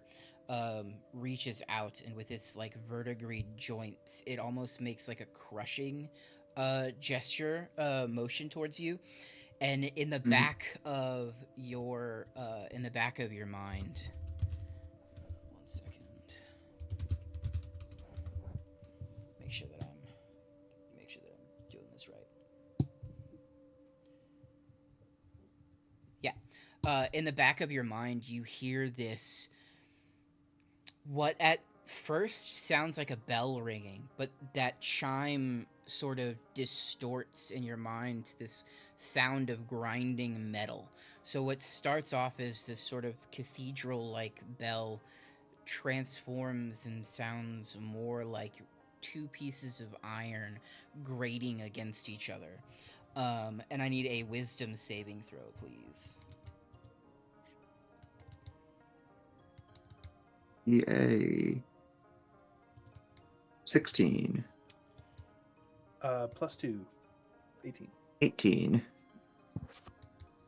Yeah, okay. So, yeah, you succeed. So, even though the rot priest attempted to cast Toll of the Dead on you, you are able to kind of, in this moment, in this moment of being brought back and seeing the chaos around you, your brain is too fractured in this moment to actually be sort of compelled in any sort of way. So even though this Jokes on him, he doesn't have a brain. yeah, this priest attempted to reach in. This priest attempted to reach in, right, and hurt you, and it just couldn't find anything. A little fly My brain flew out of dodged your it because it's small like a walnut. a little fly flew out of your ear when it tried to look for money. It was a whole funny ordeal.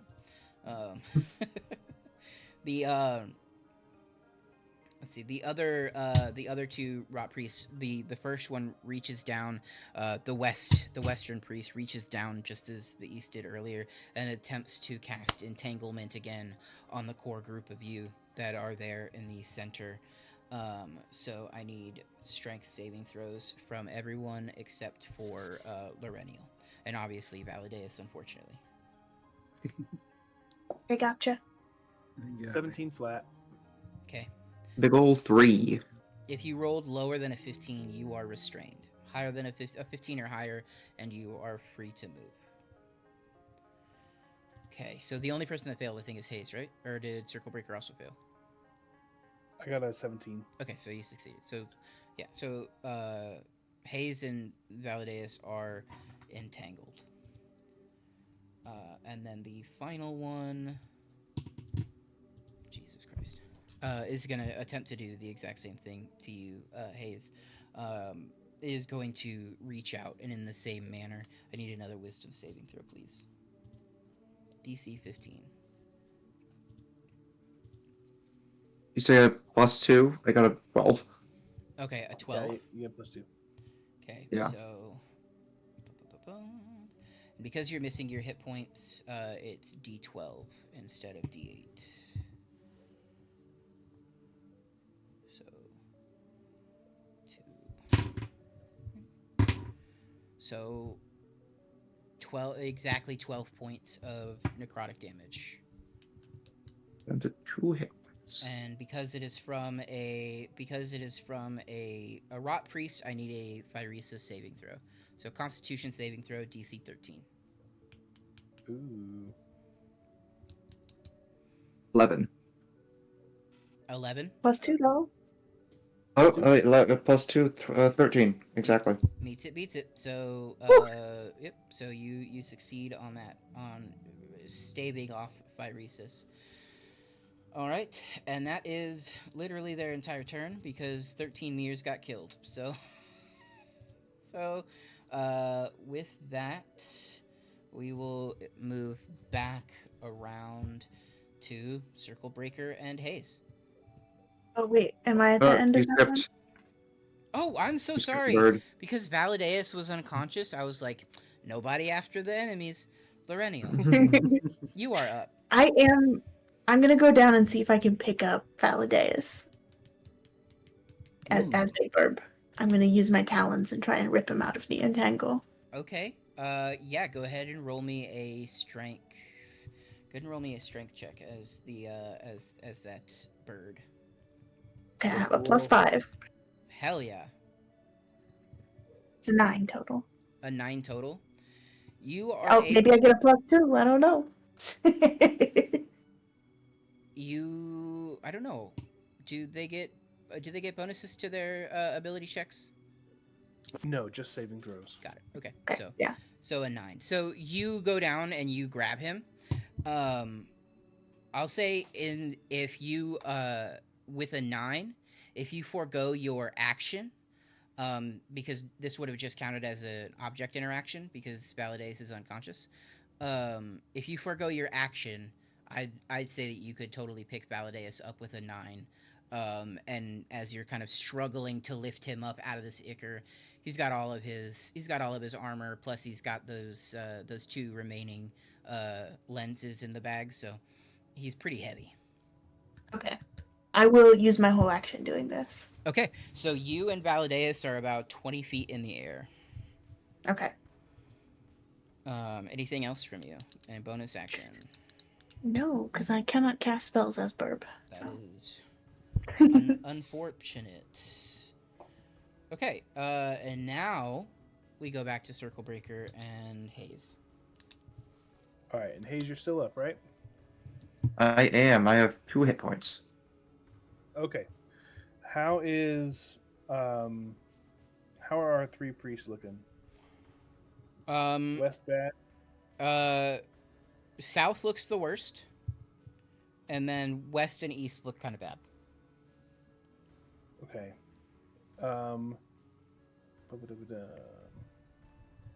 You say Aurelial and Valadace are 20 feet in the air now? Yes, they are 20 feet above you. Okay. And the western rot priest is the one that casts entangle. So they are the only current one attempting to concentrate on anything. Okay. Let me get to that western priest. Okay, you get there. Best western. It's gonna be a attack with a divine smite. God damn. Okay. That is a +9. That's a 23 to hit. That hits. All Thank right. God one of us can do combat. I have one divine One of you can smite talk to left. plants, which is helpful. Yeah. Was it though? It's going to be a sneak attack plus divine smite plus my weapon. I'll just give you the whole total, okay? Yeah, just give me the whole total.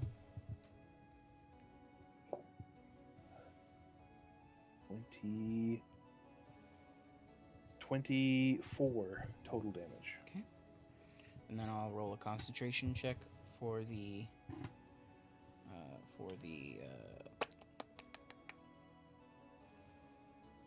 entangle. Sorry. Mm-hmm. With a 15 on the die, so we're good. Okay. Next hit will be a weapon hit plus my another divine smite. Okay. And then Hayes, you're on deck. So. Finally, natural 20. Hell yeah, we crit. Let's go. All right. Okay, I'll do this separately then. So, this is awesome. 12. 17 weapon damage. And 9. 14 smite damage. All right, for the second time in the session, what does it look like when you kill this rot priest? A lot like the first. There's the kind of like vacuum air that's going into Circle Breaker. It's starting to like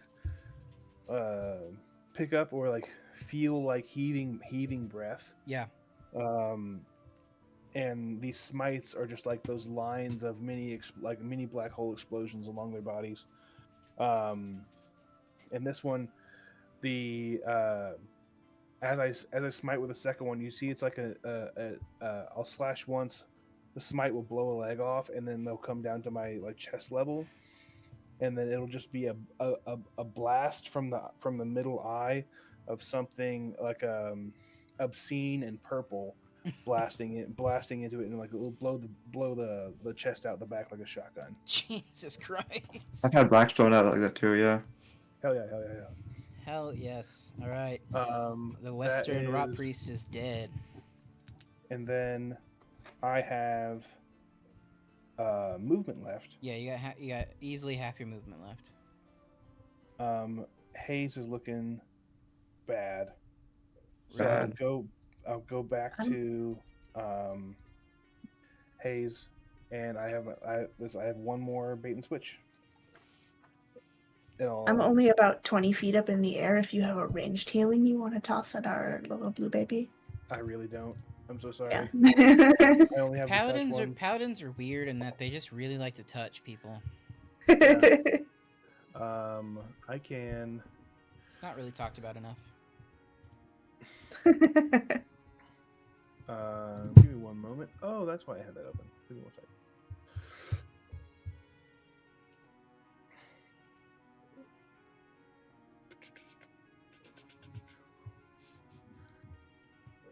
I will.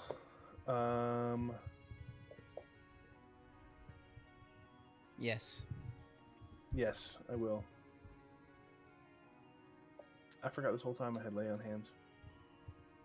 Another touch spell. Yes, speaking about that, but it's an action, so that Yep. sucks. Hayes, you get a +4 to your AC until my next turn, as I bait and switch with you. One more Hell time. yeah. All right, Hayes. What are you doing in this moment? We're gonna mind spike the fucking stealth guy again. Okay. He's gonna have to make me a wisdom saving throw. He likes those. Priests like That's their wisdom. unfortunate. You know, I could have guessed that. You know what's interesting though? It doesn't matter how much you like wisdom. If you roll a 3 on the die, it's still a 7 total. So. Ouchie. This could take 4d8 psychic damage. Oh, double. That's a ouchie. lot of ones. That's gonna be a big old 10. He could be a lot worse right now. You see his head snap back, like he easily would give a normal human whiplash, as his head just snaps back and stays perfectly still for a few moments before it slowly rises back up. You hear this like metal creaking as it kind of like cracks its neck a little bit, and it like Yeah, fuck this guy. it repositions the helmet on its head. It definitely took a lot of damage, but it is still standing. Any bonus actions or movement for you, Hayes? I mean, I'm out of the tangle now, so I can move, but I don't really need to move. And all my bonus actions are spells, which I can't do because there's cast the spell, so that's it. All right. The southern rot priest, circle breaker, looking around at everything, lunges at you. Takes a step, it just puts 1 foot forward and then lunges. Sprints about 20 feet towards you and attempts to strike you with its open hand, its claws outstretched. No. With a natural 20 on the die. Oh, Only crit I've got. Oh. Only crit I've rolled. No, you rolled Alright. the natural 20 on the unarmed strike on Laurenial too. Right, Yep. but in this did I roll a crit on you Session. earlier in this session too? Yeah, my nat 20 counts. Oh, yeah, when I'm so When she went sorry that I down. forgot about the nat 20 against you, Lorena. I promise it's me, not you. Okay, I will need a Constitution saving throw, and I'm gonna roll the damage. Constitution saving throw was a 26.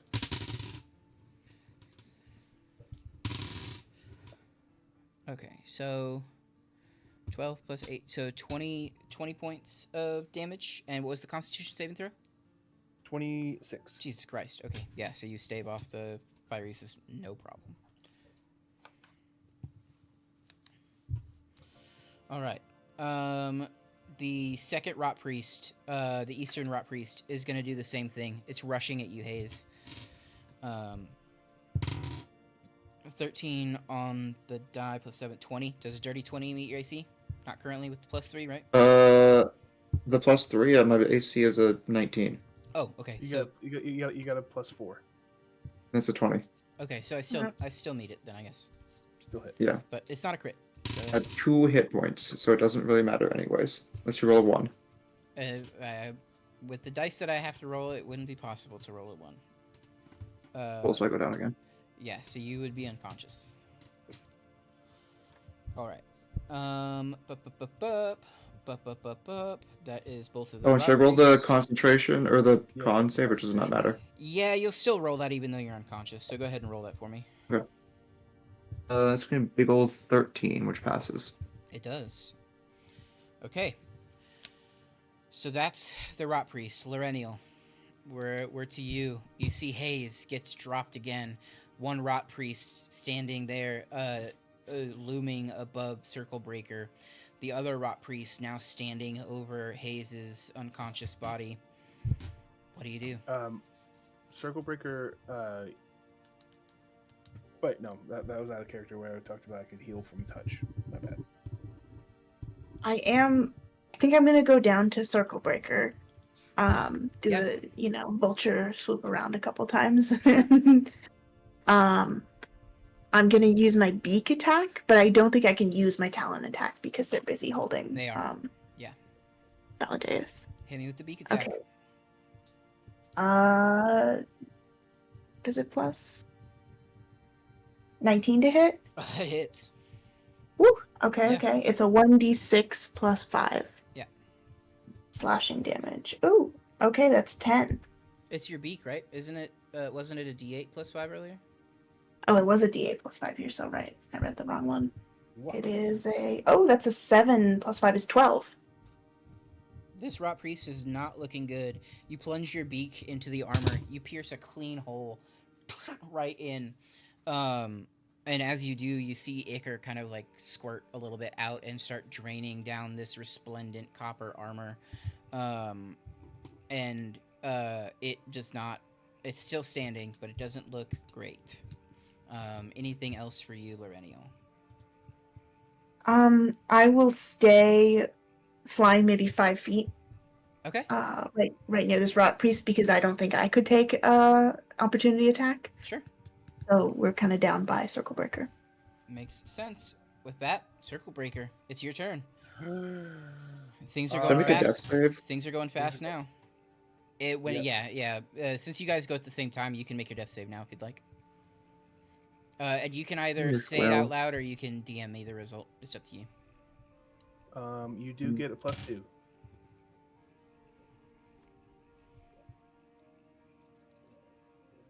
Oh no, the face. You just need a 10 or higher. I think I did not get a 10 or higher. Okay. So then that'll be Alright. one down for you, buddy. I am going to Circle Breaker as his action. As my action, I'm going to push I think 45 points of healing into Valideus How? with lay on hands. It's my level times 5. And I can do up to 50, but I'll save 5. Okay. All right. 40. What is it? That's an immense amount of healing at once. What does that look Yeah. like from you, Circle Breaker? To keep on the creepy train, the lay on hands comes out. I touch my little mirror hand. Maybe I have to like hop up a little bit to get to Valideus' hand, but I'll grab it. And as your eyes kind of like flutter open, Valideus, you're looking into straight star void, directly in front of you, and as you're kind of like passing through cosmos, for just a moment, and you see an eye in the back of it that looks like Circle Breaker's eye on his head looking back at you. Whoa, okay. And you'll hear a little you'll hear a little crack of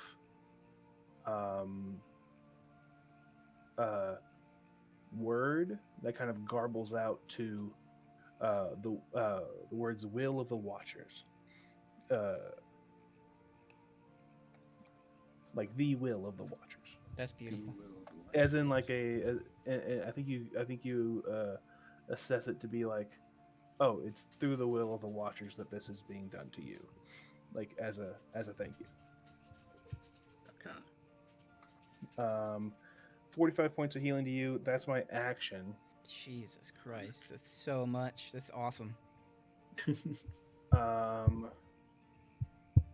Bonus actions are few and far between for CB. Bonus action hide. But we have right. I could do that. Bonus action We climb have- on top of Laurenial. South Priest is bad. They're right. You up next can. to me. South Priest is Okay. very bad. I am Lorge. You could Can get on. I could get on we just like, I don't know, Within Mount haste. Doom this? Just like climb on the eagle and fly away. right within hazes on the ground. It's true. How many That's people can a my- large-sized person carry? Let me look. One each tower. One medium, 2 small, 3 tiny. I can only get 2 of you. Give me one moment. Okay. So circle You know what breaker. is a You're bonus? up. You know what is a bonus action? Hit me. Compel duel. All right. That's what, a wisdom saving throw again? Yeah. What's the DC? DC 14. And it will be on the priest that looks good. The Okay. East priest. Eastern priest. It looks Eastern good. Priest turn. Yeah. So the DC is a 14. Oh, 14, and I would like to attempt to cast it through the lens again. Okay. Sure. Go ahead and roll the wild magic, but know that he failed the save Oh, yay. by 1. He gets a +4 and he rolled a 9. So Okay, wild magic coming up. I'm sorry if this fucks us.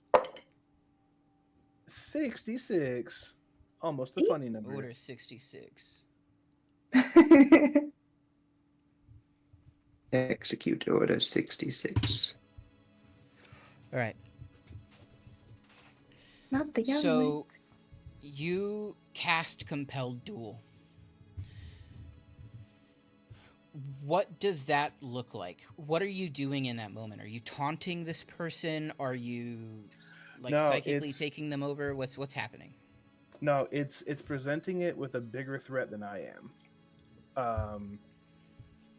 Rather, in my mentality, it's like that the vacuum pops open again, and you feel the breathing of the vacuum, kind of like air being sucked out. Yeah. And then I direct the vision of something beyond myself to it, Mm-hmm. and it, in preserving itself, has to fight me. Okay. As this vacuum opens, as you present it with this threat larger than yourself, which admittedly is a low bar,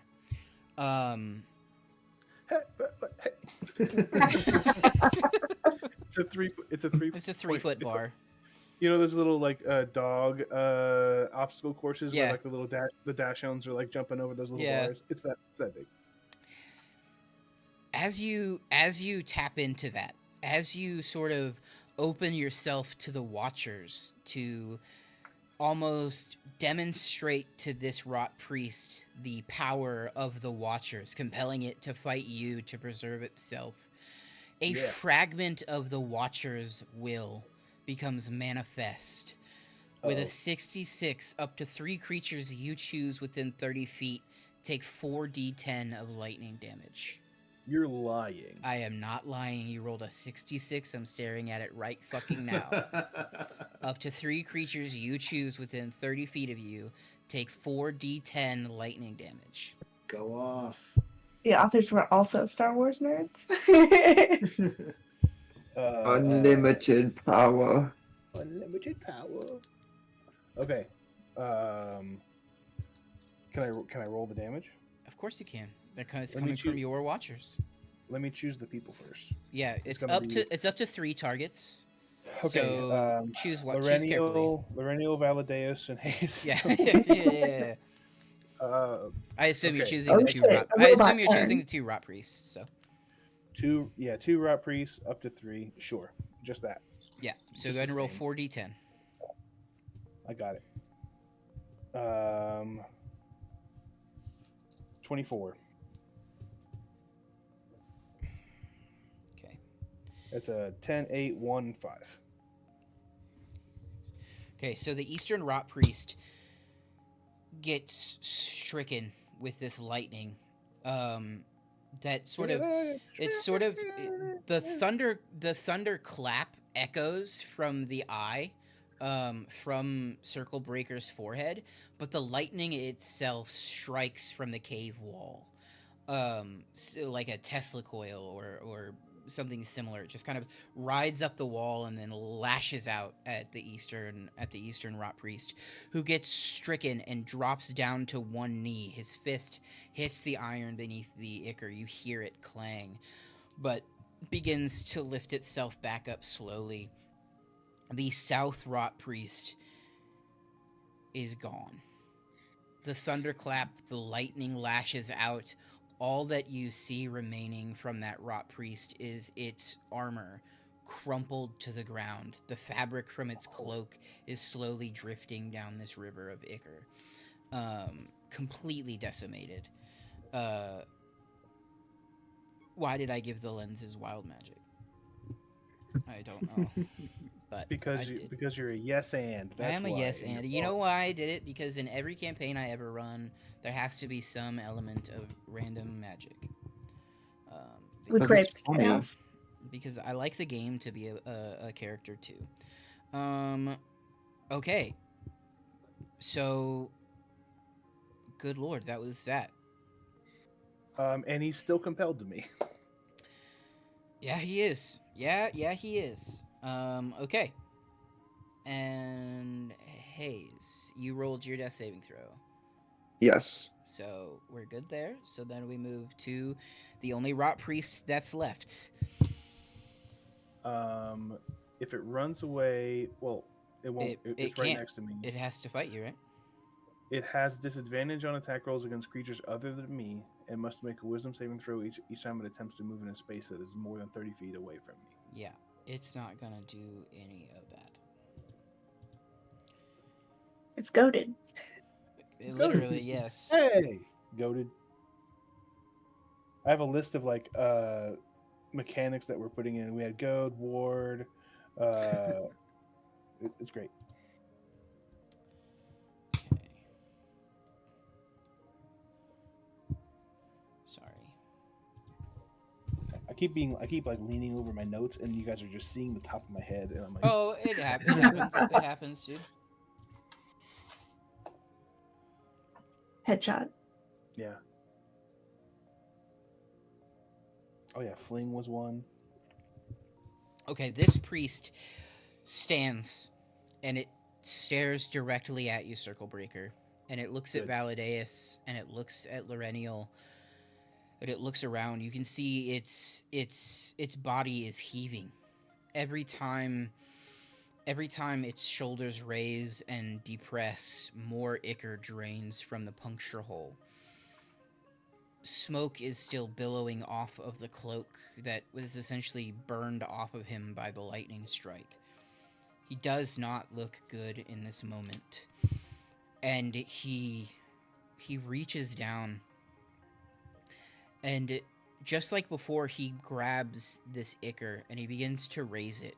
Except instead of when they cast Cloud Kill earlier, you see that he begins to open. This ichor becomes thicker. You see it web between his fingers. Shh. Oh no. Okay. It webs between his fingers, and as he reaches out and flicks his hand, all of this ichor that sprays off. Shut the. I'm fine. Everything's fine. I'm happy. We're good. all of the ichor sprays off. You see these insects form. These insects begin to form, and goddamn it, now they're laughing over there too. All of these insects begin to form and swarm out around you. I need all of you to make a Constitution saving throw. No, no. Is this against disease? DC 15. No, it is not. I don't Okay. have to because I'm down. Everyone failed. gets a +2. I got 17. Oh. Oh. Oh no. I got a 6. Okay. Lorenial? I got 3 + 5, 8. Yay. Need to roll a dice I haven't rolled yet this session. Yay. Oh no, the bees. Not the bees. You each take 21 points of piercing damage. Valideus, you take half of that because you succeeded. Yes. As these insects swarm. They look like small little mosquitoes, except their proboscis is this iron needle. Their wings outstretched like small little copper sails. You see the gold light reflecting off of them as they swarm around you. I need we already got the I need for those of you who failed, I need a constitution I need another constitution saving throw to save against Phyrexian. So this is just a DC 13. Okay, I passed that one. Okay? I got exactly 13. Okay, cool. Meets it, beats it. What does your health look like, Oz? I'm fine. How are you looking? I look great. Out of a total 113 scale, I'm at a 31. Okay. That's actually not bad at all. Okay, Lorenial, how are you looking? I have 4 HP. Invalid. This vulture looks almost dead. Well, this is at 35. Okay. Shit. That's Yeah. it. You guys are great. Literally nothing bad is happening. Hayes is He's just like literally face dead on right the now. ground. Hayes is just like napping. Peter Griffin death pose, lying in the ooze, lost in the sauce. Here's Alright. a question I have. Hit And me. this is just for funsies. This is just for funsies. Can I use a reaction to well, I suppose not. But my question was if I can interpose the shield somehow to make them also target the shield in their spell that they cast, just so you roll a wild magic. just Roll for me a funsies? dexterity saving throw. Sweet. Can you catch these flies in time? I want to catch these mosquitoes. Dexterity saving throw? Yeah. 18. Did you just Mr. Miyagi this? You know what? This priest is gonna roll a D100. Hell yeah. I got a big shield.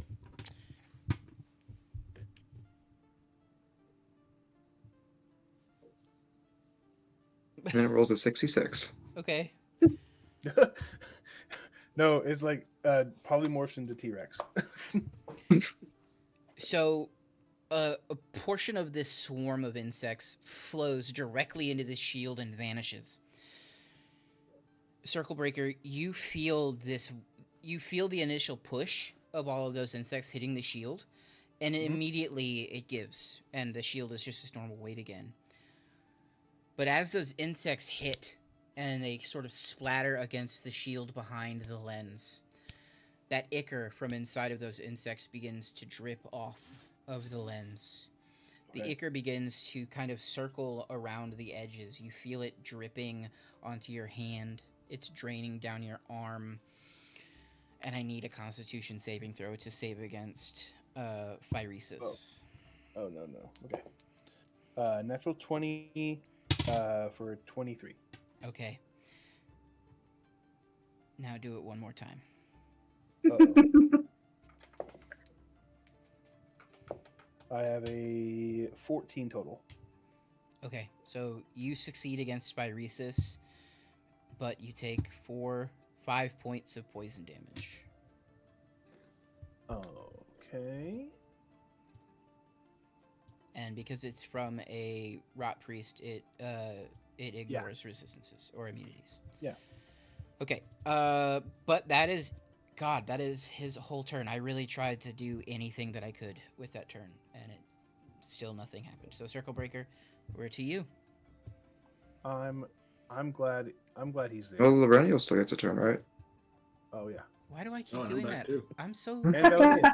I'm so fucking sorry. I promise I'm not doing it on purpose. Yes, Lorenio, you are up, and then Valadaeus, you are on deck. One rot priest Okay. remains. Can I look at Valadaeus? Do you look like you want to get put down? Are you squirming? Do I look like I want to be put down? Like, under your jaw things and stuff? Yeah, because you're I'm still being holding you held. in my two little talons. No, I'm probably good. I'm probably awake now and like got a hand to like help secure myself and hold myself on there. Like you're on the side of a Okay, I will- helicopter, just like action pose. Oh yeah. I'll keep you in there then, and we will fly over to Bad Guy. I'm Terminator gonna theme song is playing. Yeah. Oh yeah. 17 plus 5 To do what? to hit with my beak. Oh, It's a 22. Yeah, that hits. Smack him. Okay, 1d8, 5 plus 5, so 10. Hell yeah. 10 beak damage. You guys have dealt 66 damage to Eastern Priest. And then I will sort of hover there, and whatever Valadaeus needs me to do, I will try and make my movement then, if Okay. that's cool. Yeah, people-pleasing bird. We like it. Yeah. All right, Valadaeus, your first turn in what feels like a century. Well, Valades is going to try and end this battle as quick as possible since he's just woken up unconscious. Yeah. So he's going to just stick his hand out, and like cannon thing's gonna form onto his armor, and he's gonna unleash a blast of lightning. Hell yeah! Oh my goodness. So What is he that? needs Dex to saving make throw? a dexterity save of 17. They got a 10. 8 plus To 2. take 5, 10, 13. I love rolling the dice one at a time.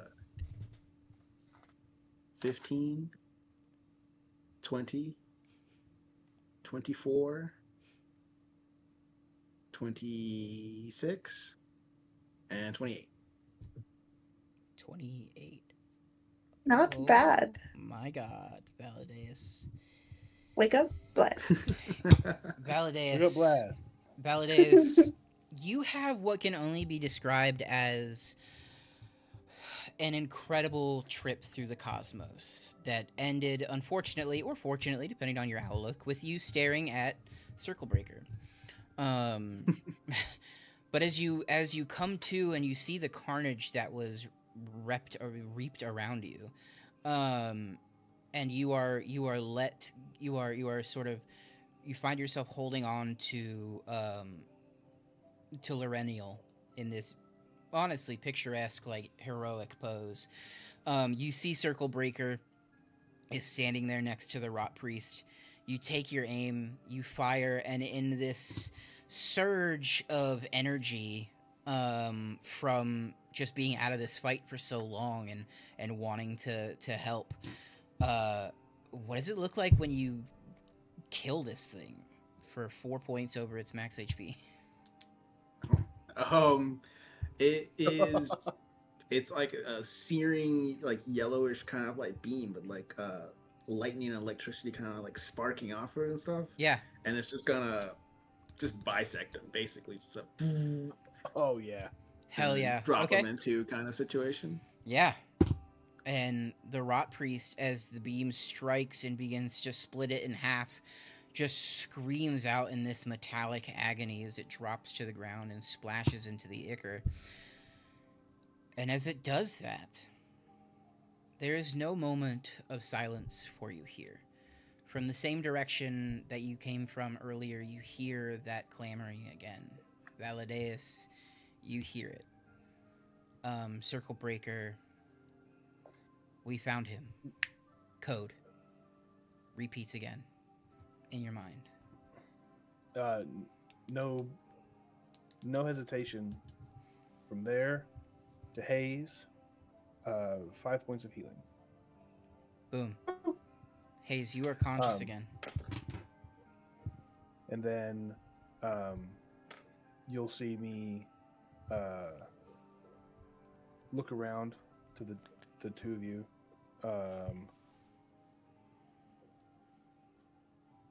The mirror around us are all charred and dead. They were here for the codes or whatever. I can heal a little more, but we need to run. We too can provide a little first aid, but yes, like you said, we need to be on the move. Loreniel, you have permission to touch who'll go for your beak. I think Loreniel's going to make a big screech and then set down Valideus and then drop the wild shape and just completely pass out. All right. Literally, yes, yeah. As soon as the wild shape drops, you collapse into the ichor in front of your party. With a you get 9 HP back from a cure wounds.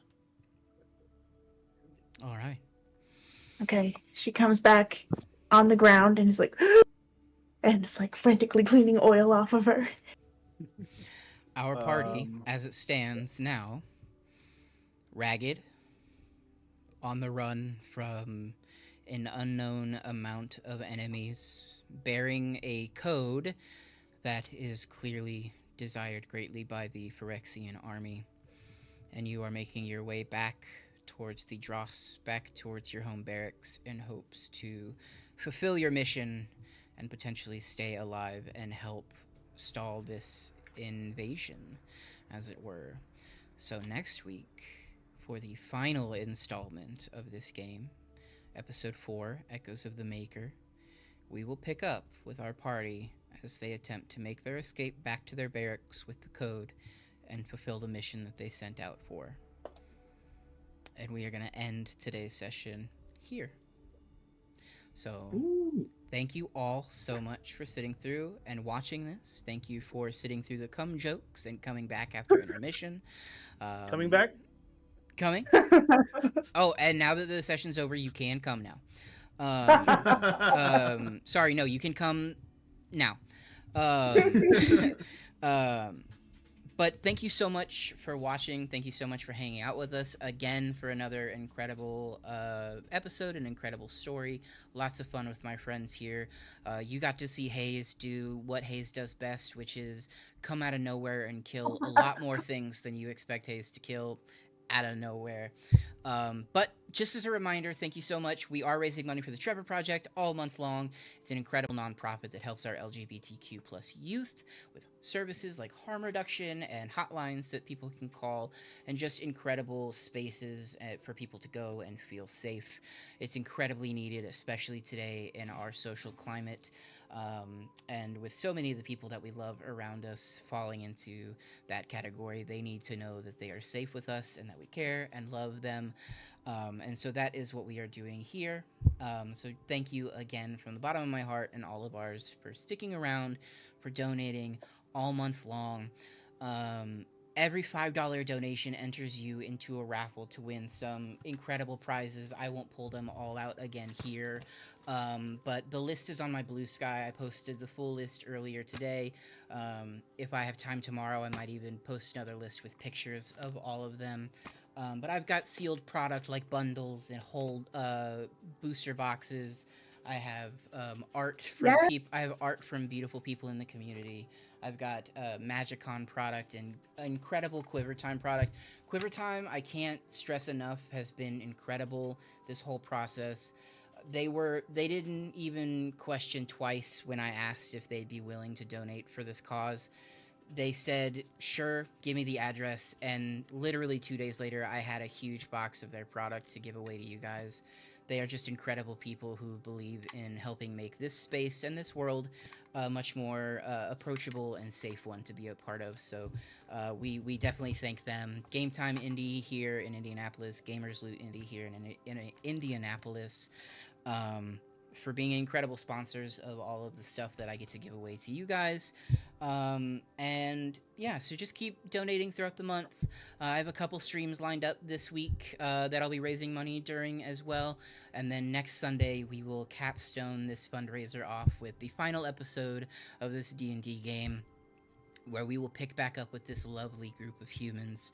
And then again, that Monday night, September 1st, live on this channel, I'll be doing the drawing, I'll be doing the giveaway live. Everybody can join. It'll be a fun time. I'll have music playing. I might think of some like trivia mini games or something to do during it, just to kind of spice it up. We'll see. But yeah, so that's it. That's all I wanted to say. And we'll go the opposite way this time. We're gonna go around, tell the people who you are and where they can find you. Oz, kick it off. I was not prepared. Hi, I'm Oz. I do art and Vorthos stuff on Blue Sky about art that pieces of art that inspired magic and vice versa. I play Circle Breaker. He's a good boy. He did his job. I want to put a little flavor on the ending there before we end. Please do. Is that his one eye has now split into two. His Ooh. design has split into two, like one layering on top of each other. Alright. Having a extra awesome sense from the Watchers on that wild magic. Hell yes, I love that. From there, I'll be in Magic Atlanta with a bunch of fine folks, and I'm just happy to be here and support a good cause. Hell yes. Thank you. And again, from the bottom of my heart, thank you so much for being here. I appreciate it immensely. We take it away with Thank Ricky. Thank you Hey, for what's up, letting me y'all? make a terribly broken character. Oh, I don't think he's broken, and I think it's awesome. We needed it. Oh yeah. Hey, what's up? I'm Lana Wariki. I was Valdeus, alive thanks to our awesome paladin. Check us out, Jane Plays Magic. That's it for me. All right. Hayes, Gwen, take us away. Yeah, hi, I'm Gwen. You can find me on Blue Sky at Gwen the Dragon, YouTube at GemTG. I was Hayes, I blew shit up. That's what I do. Yeah, you did. Oh yeah. Yeah, you did. Hell yeah. All right. And then last but certainly not least, Jane. Hi y'all, that's me. I'm Jane Judge from Jane Plays Magic. You can watch me play stupid magic if you go to janeplaysmagic.com. If you want to see us play Magic every Saturday at twitch.tv/JaneJudge, you can check us out. And then also tonight, I'll be on Command Zoe's stream playing some more Magic. So you can catch us at Atlanta. Woohoo! All right. And again, thank everybody out there for watching and hanging out with us. As always, I've been your host, MTG Critical. You can find me here on this channel. You can find me on Blue Sky, TikTok, on Substack, all MTG Critical everywhere. And I'm just happy to be here with incredible people doing an awesome thing. And yeah, you guys have a wonderful night, and I will see you later. Thank you so much. Bye.